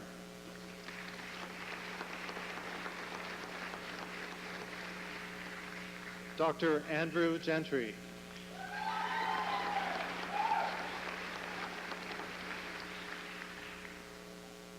Dr. Dale Wayne George.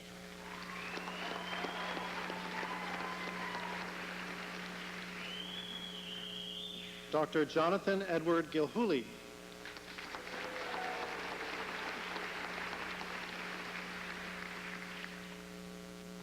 Dr. Duncan Alexander Gillies II.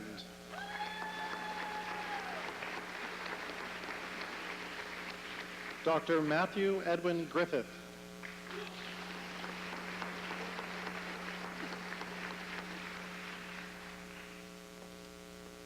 Dr. Stuart Randall Gross.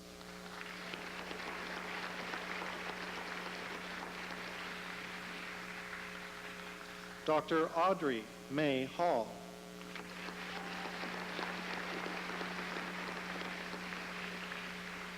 Dr. Carrie Ann Hallett Hall.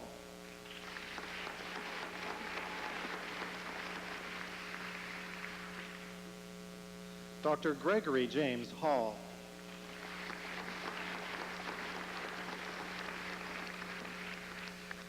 Dr. Jessica Michelle Hall.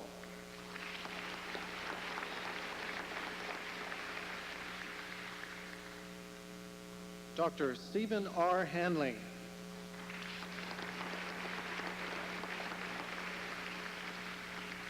Dr. Evelyn May Harder.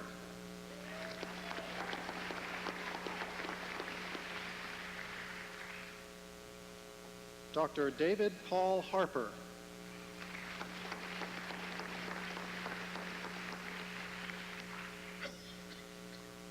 Dr. Ryan J. Harris.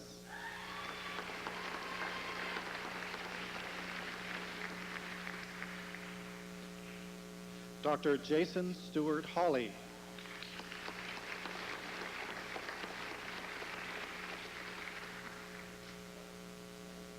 Dr. Joshua Paul Herzog.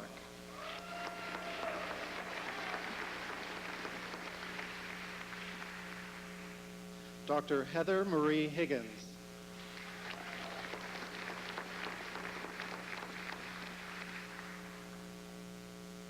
Dr. Matthew Stanton Hing.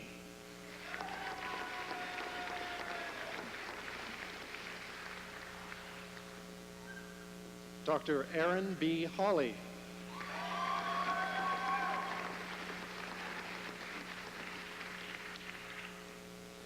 Dr. Chad Kenneth Holmes.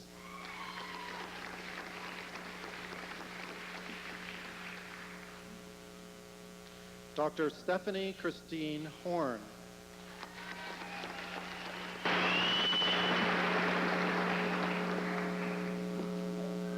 Dr. James Strachan Houston.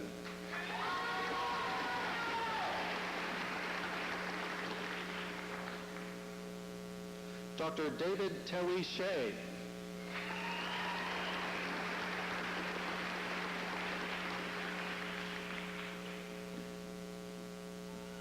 Dr. David Lesin Wong.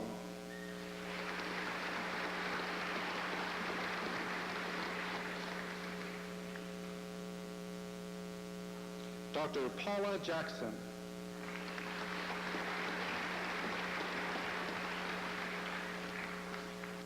Dr. Elizabeth Newton Jabernick.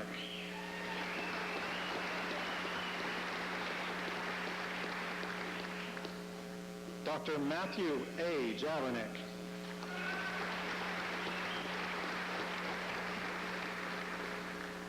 Dr. Jefferson W. Jex.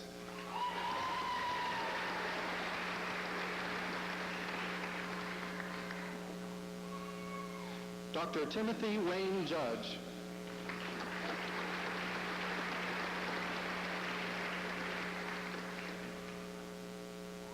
Dr. David Lloyd Kay.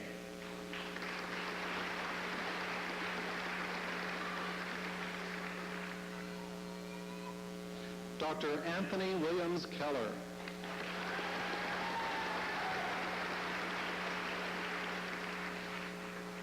Dr. Rowan S. Kent.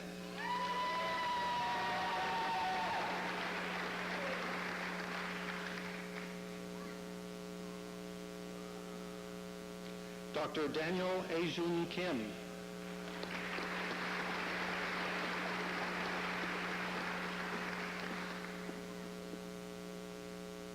Dr. Tina R. Kinsley Scott.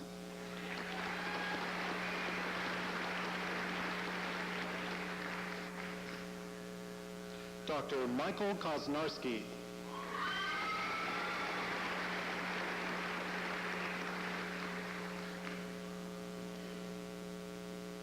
Dr. Corey Jeb Cusick.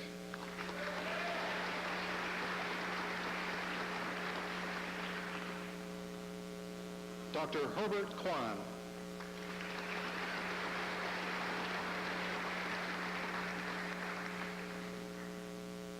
Dr. Louis James Land.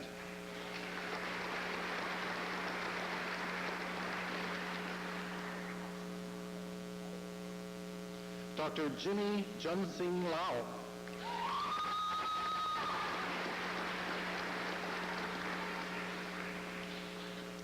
Dr. Christopher Thomas LeBrun.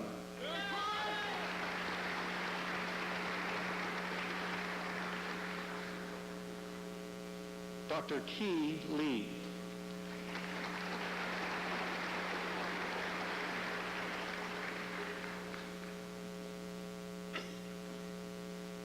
Dr. Llewellyn Van Orden Lee.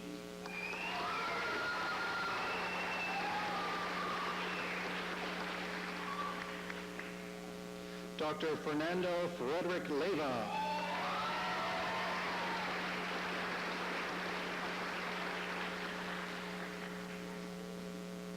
Dr. Robert Adam Leota.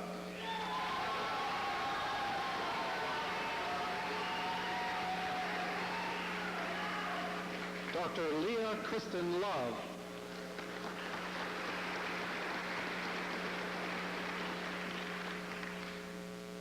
Dr. Billy Wade Mahaney.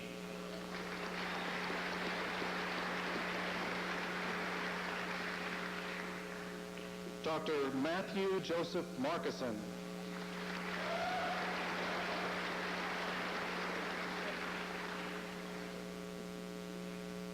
Dr. Jeffrey Stephen Martens.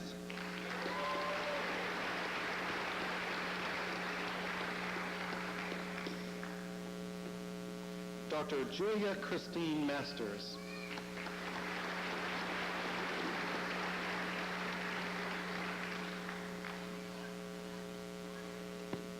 Dr. Stephen C. Matura.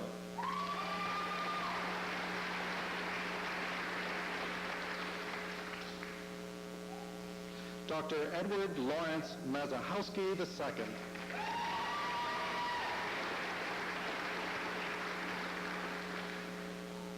Dr. Gregory Thomas McCain.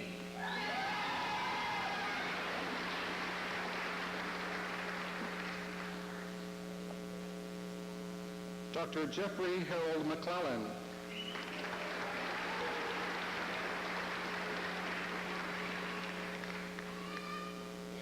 Dr. Gregory Scott McNabb.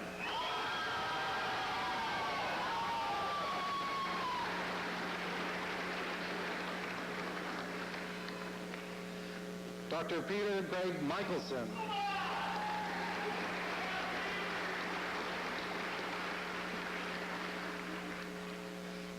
Dr. Steve Min.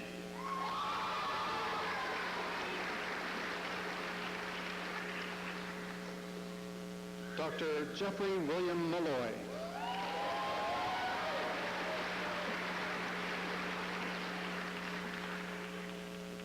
Dr. Angelita Michelle Moore.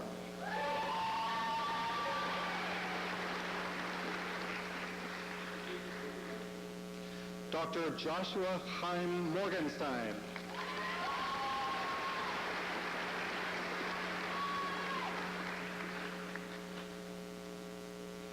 Dr. Michelle Lee Moyer.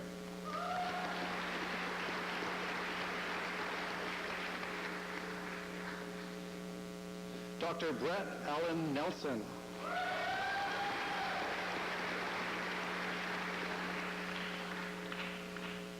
Dr. Chuck Tai-Jun Win.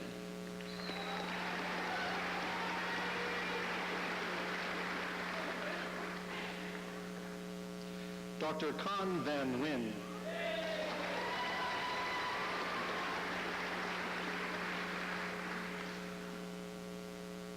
Dr. Jeremy Charles Pamplin.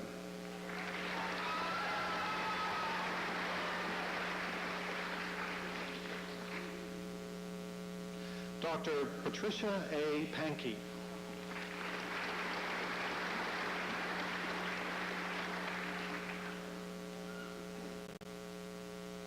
Dr. Dina Suryakant Perez.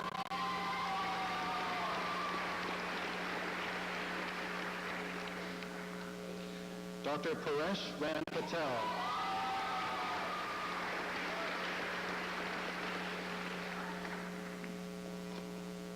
Dr. Timothy M. Phillips.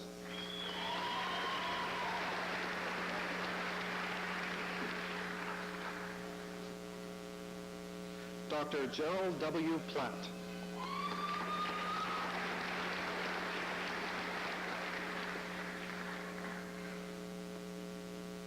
Dr. Travis Martin Polk.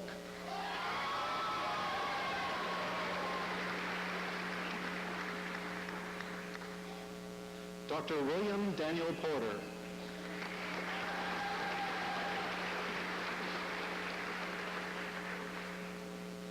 Dr. Nicole C. Powell Dunford.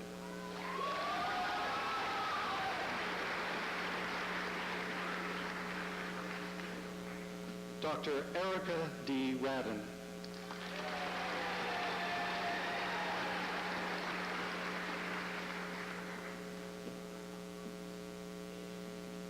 Dr. Patrick Aaron Rainey.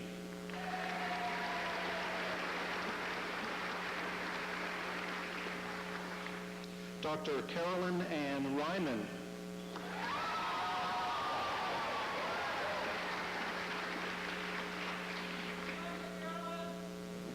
Dr. Peaches Ann Montoya Richards.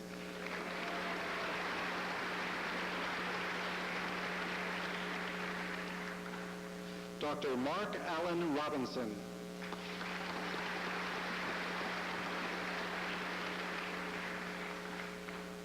Dr. Sherry Lynn Rudinsky.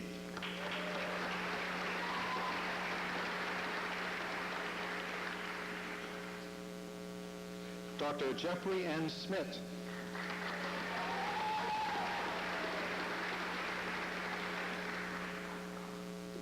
Dr. Daniel Lowell Sherwood.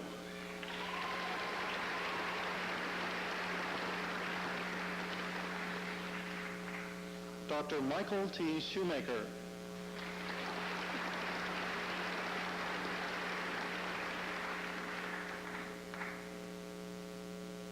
Dr. Megan May Schutz.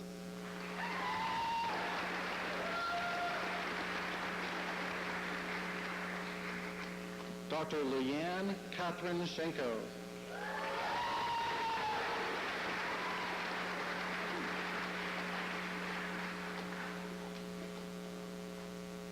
Dr. Kamal D. Singh.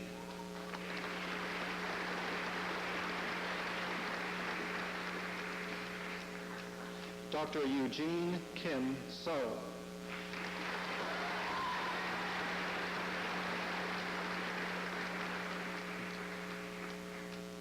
Dr. John Song.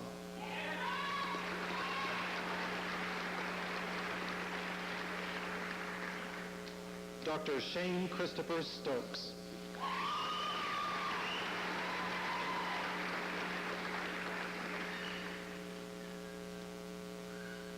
Dr. James Edward Stormo.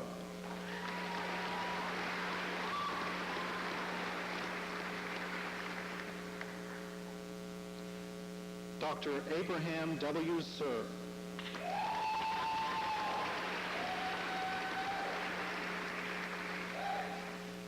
Dr. Jeffrey Paul Tan.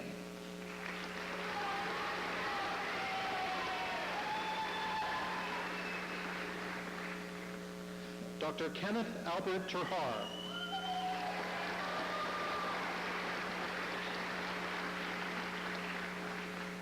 Dr. Brent Allen Tinnell.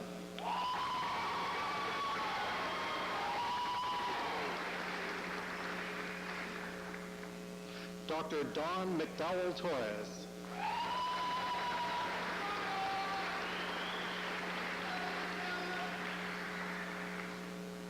Dr. Paul Shane Uribe.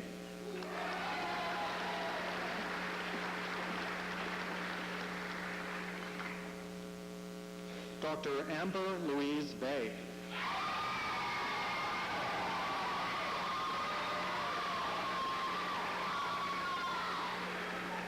Dr. Eric Joseph Ben Watson.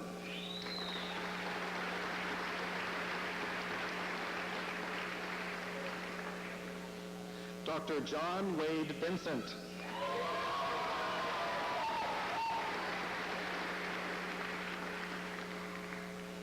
Dr. Bin Viet Vo.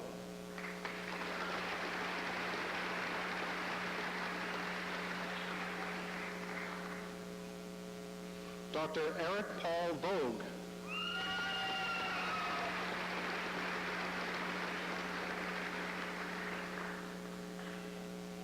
Dr. Melvin Eugene Wagner.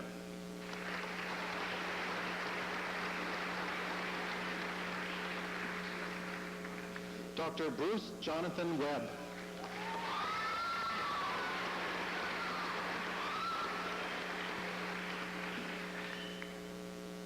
Dr. Douglas Wesley White.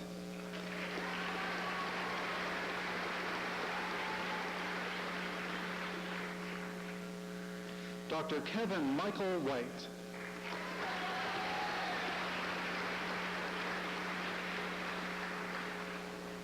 Dr. Torrey William Woodard.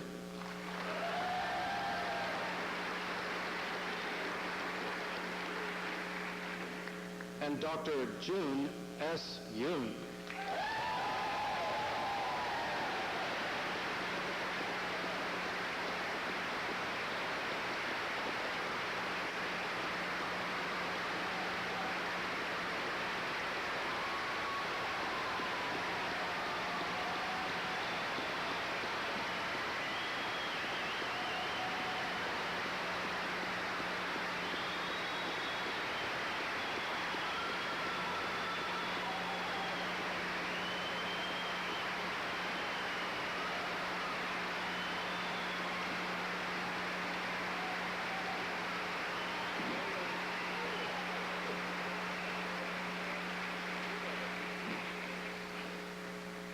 As the last medical degree recipient left the stage, the university's F. Edward Hebert School of Medicine has graduated 3,104 medical officers to join the ranks of the United States Army, Navy, Air Force, and the Public Health Service medical departments.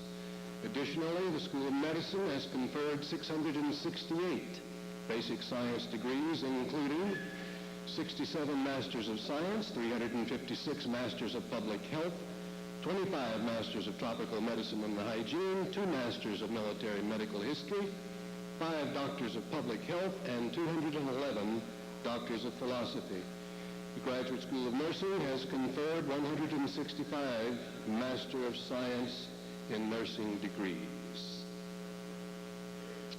Would you now please join me in welcoming Dr. Richard Tannenbaum, visiting scientist and clinical assistant professor in the Department of Medical and Clinical Psychology.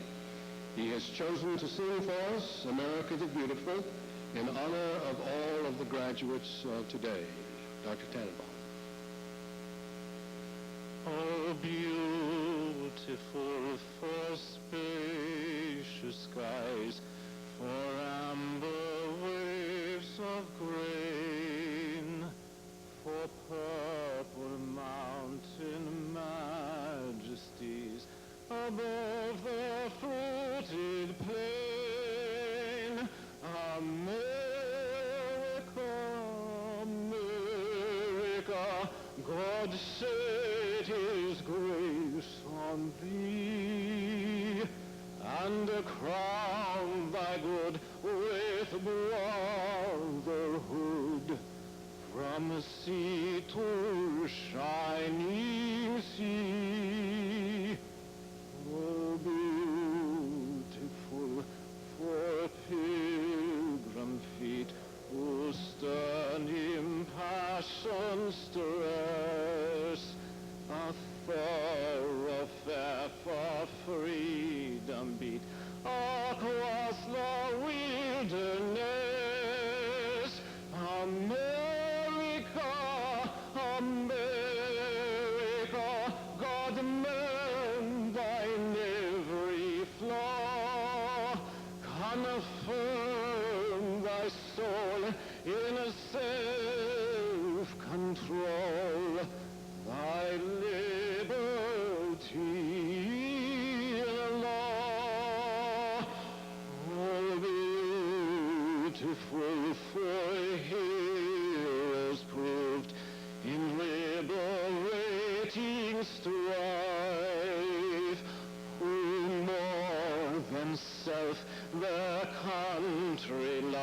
love and mercy more than life. America, America, God thy good refine, till all success be nobleness and every grain divine. Oh, beautiful full patriot dream that sees beyond the years, thine alabaster cities gleam, undimmed by human tears.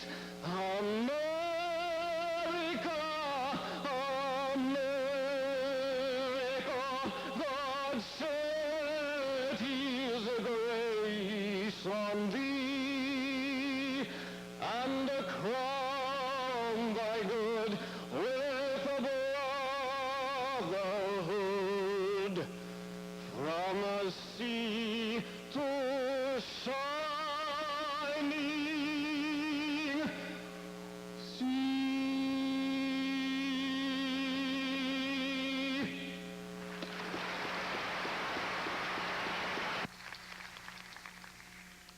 According to USU tradition and custom, it is appropriate for all service members to stand while the service songs are played.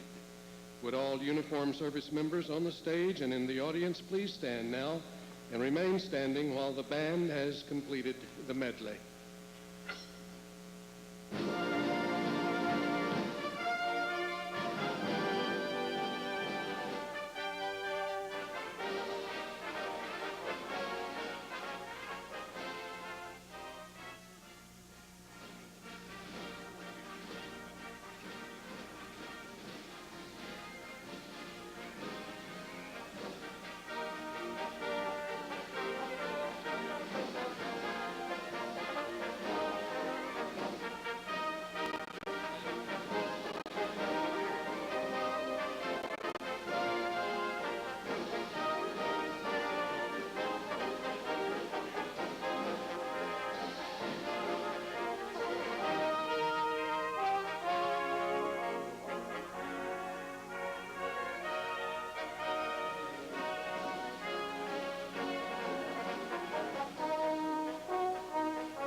you.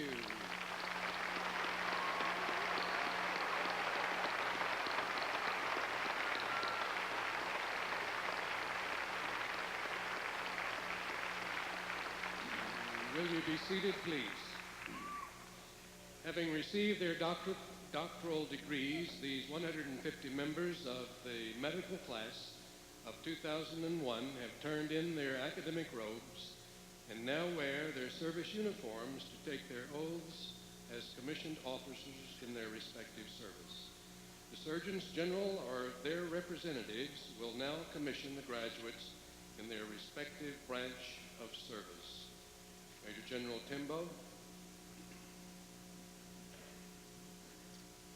God added a special measure of blessing to that Marine hymn. Really put us in the spirit of what we're about to do here.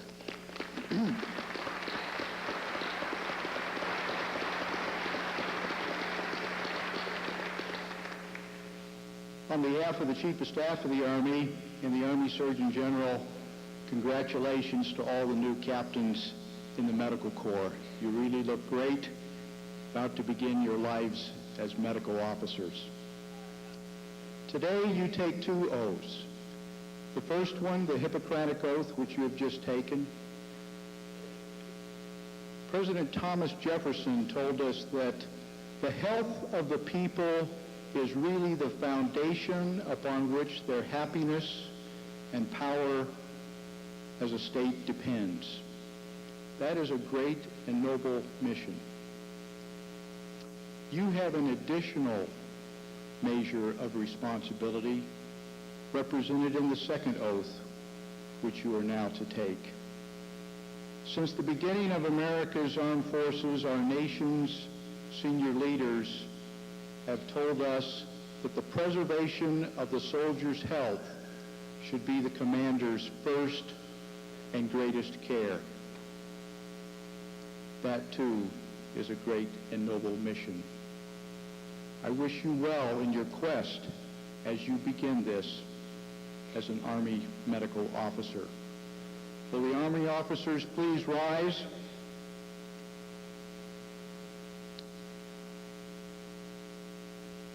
Raise your right hand and repeat after me. I state your name. Do solemnly swear that I will support and defend the Constitution of the United States against all enemies, foreign and domestic, that I will bear true faith and allegiance to the same, that I take this obligation freely,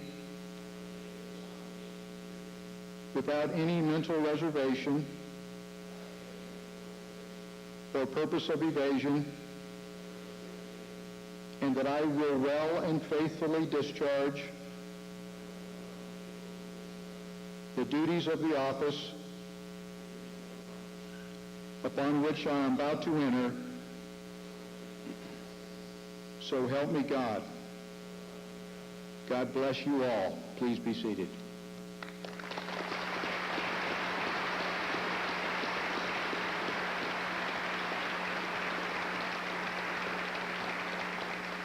Admiral Nelson.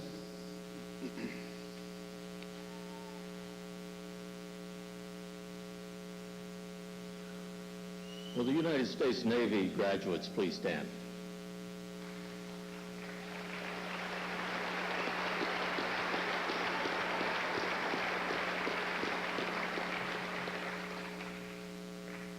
Isn't that a handsome crowd? These are the young men and women, medical officers, who will go forth and take care of our sailors and our Marines, such as represented here in front, for the future. I congratulate you. You make me very proud. Now, this is a different group. Now, it's not just because they have the handsomest uniforms. These officers have been commissioned in the United States Medical Corps since they started medical school. So this is just a promotion ceremony for them.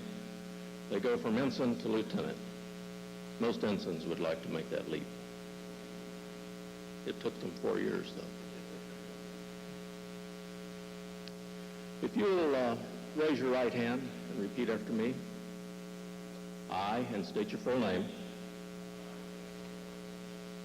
do solemnly swear that I will support and defend the Constitution of the United States of America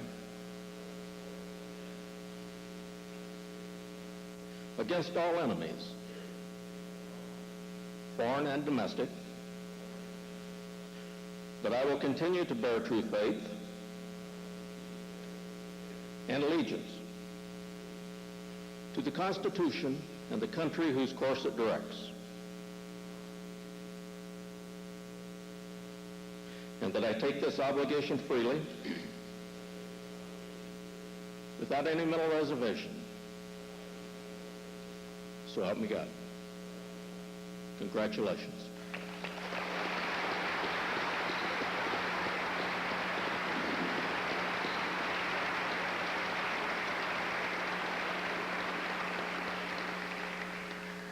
General Randolph.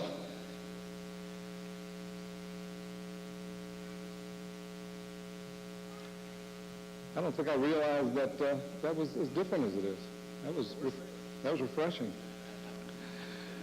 I realize that I probably am the last thing standing between you, the benediction, and the parties. That said, however, there are just one or two small comments I would like to make. This brings back such memories seeing you out there. I've got a son, second year medical school, and he's dreaming of this kind of a day, by the way, and working very hard at it. But I'm reminded of Dr. Sheridan's comments about an oath. And to have the President's own here to share this kind of a day really brings that right to the top of the fall, if you will. We take oaths, and I would encourage each one of you, I could look in eyes, even from this distance and from this distance, and see that you were thinking about what you were saying. I would encourage you to continue to think about what you were saying, and I would encourage you to make sure that you've got a little copy of that, both of those oaths, and that you stick them in your pocket, and that you keep them with you, and that you look at them from time to time, because I will tell you that it is that kind of a value system that will color your decisions from today on. They are very, very important decisions. And then Admiral Mariano's comments about this being the beginning. Well, there never is an end to the learning that you will do, to the good that you will do. And I tell you those two comments to bring together why General Carleton is not here. And on behalf of the Chief of Staff and the Surgeon General of the Air Force, he is fulfilling the first oath that you took. I received a phone call this morning about 8:30, and very shortly thereafter, a son of the Surgeon General at my front door. We live about 2 doors apart.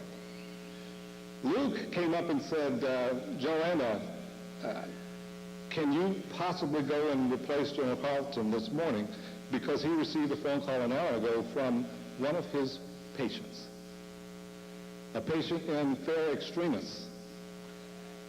Now, I tell you to think about the oaths that you're taking and think about where your decision set would lay in this instance. We take care of this country. And somehow we managed to do it one by one.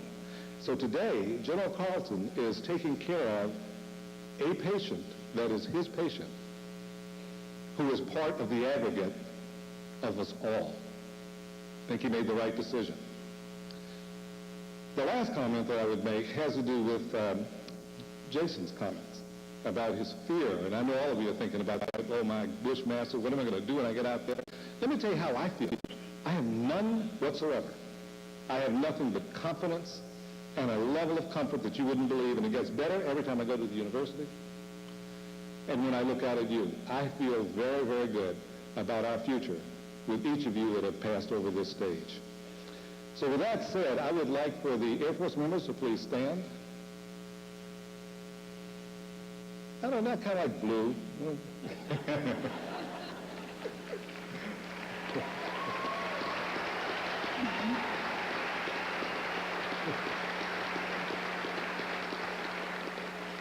Well, of course, everyone in this audience knows that there are no white, blue, dark blue, green uniforms or anything like that when we're needed. We go forward and we take care of an American.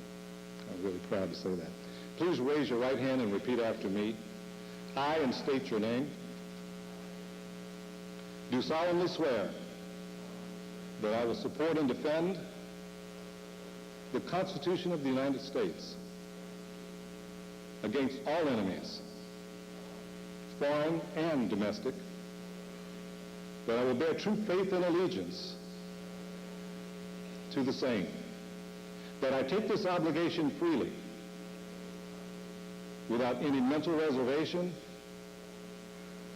or purpose of evasion, and that I will well and faithfully discharge the duties of the office upon which I'm about to enter. So help me God. Congratulations to each of you.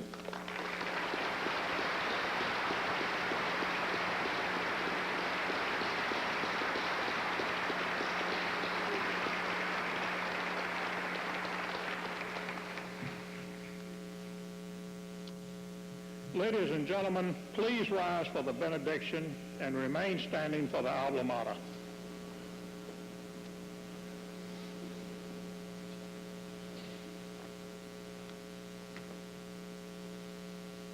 Let us pray. Almighty God, bless these graduates. May we cherish the memories of today for the good of our country and in service to those who protect it. Help us to remember that freedom does not automatically perpetuate itself, that we have to work at it, nurture it, protect it, and pray for it. That freedom, like faith, needs our attention and our cooperation. Lord, be with us now to strengthen us, above us to keep us, about us to protect us, beneath us to uphold us, before us to direct us, behind us to keep us from straying, round about us to defend us. Blessed are you, O God, forever and ever.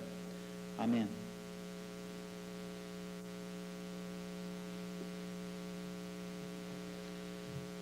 The Dermontones, who are joined by members of the graduating class, will sing the school's alma mater. The lyrics can be found on page 9 of your program.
Ladies and gentlemen, as our program draws to an end, we wish to express a very special and heartfelt thanks to the military brigade personnel and university civilian staff members who reside largely behind the scenes, but are indispensable in the orchestration and execution of this most beautiful graduation ceremony. Please join me in a round of applause.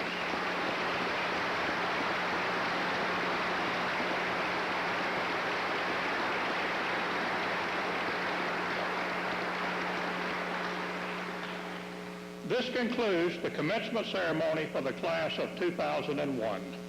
Ladies and gentlemen, we ask that you remain standing until the recessional is completed. Dr. Zimmer, will you please lead the recessional march? Thank you, sir.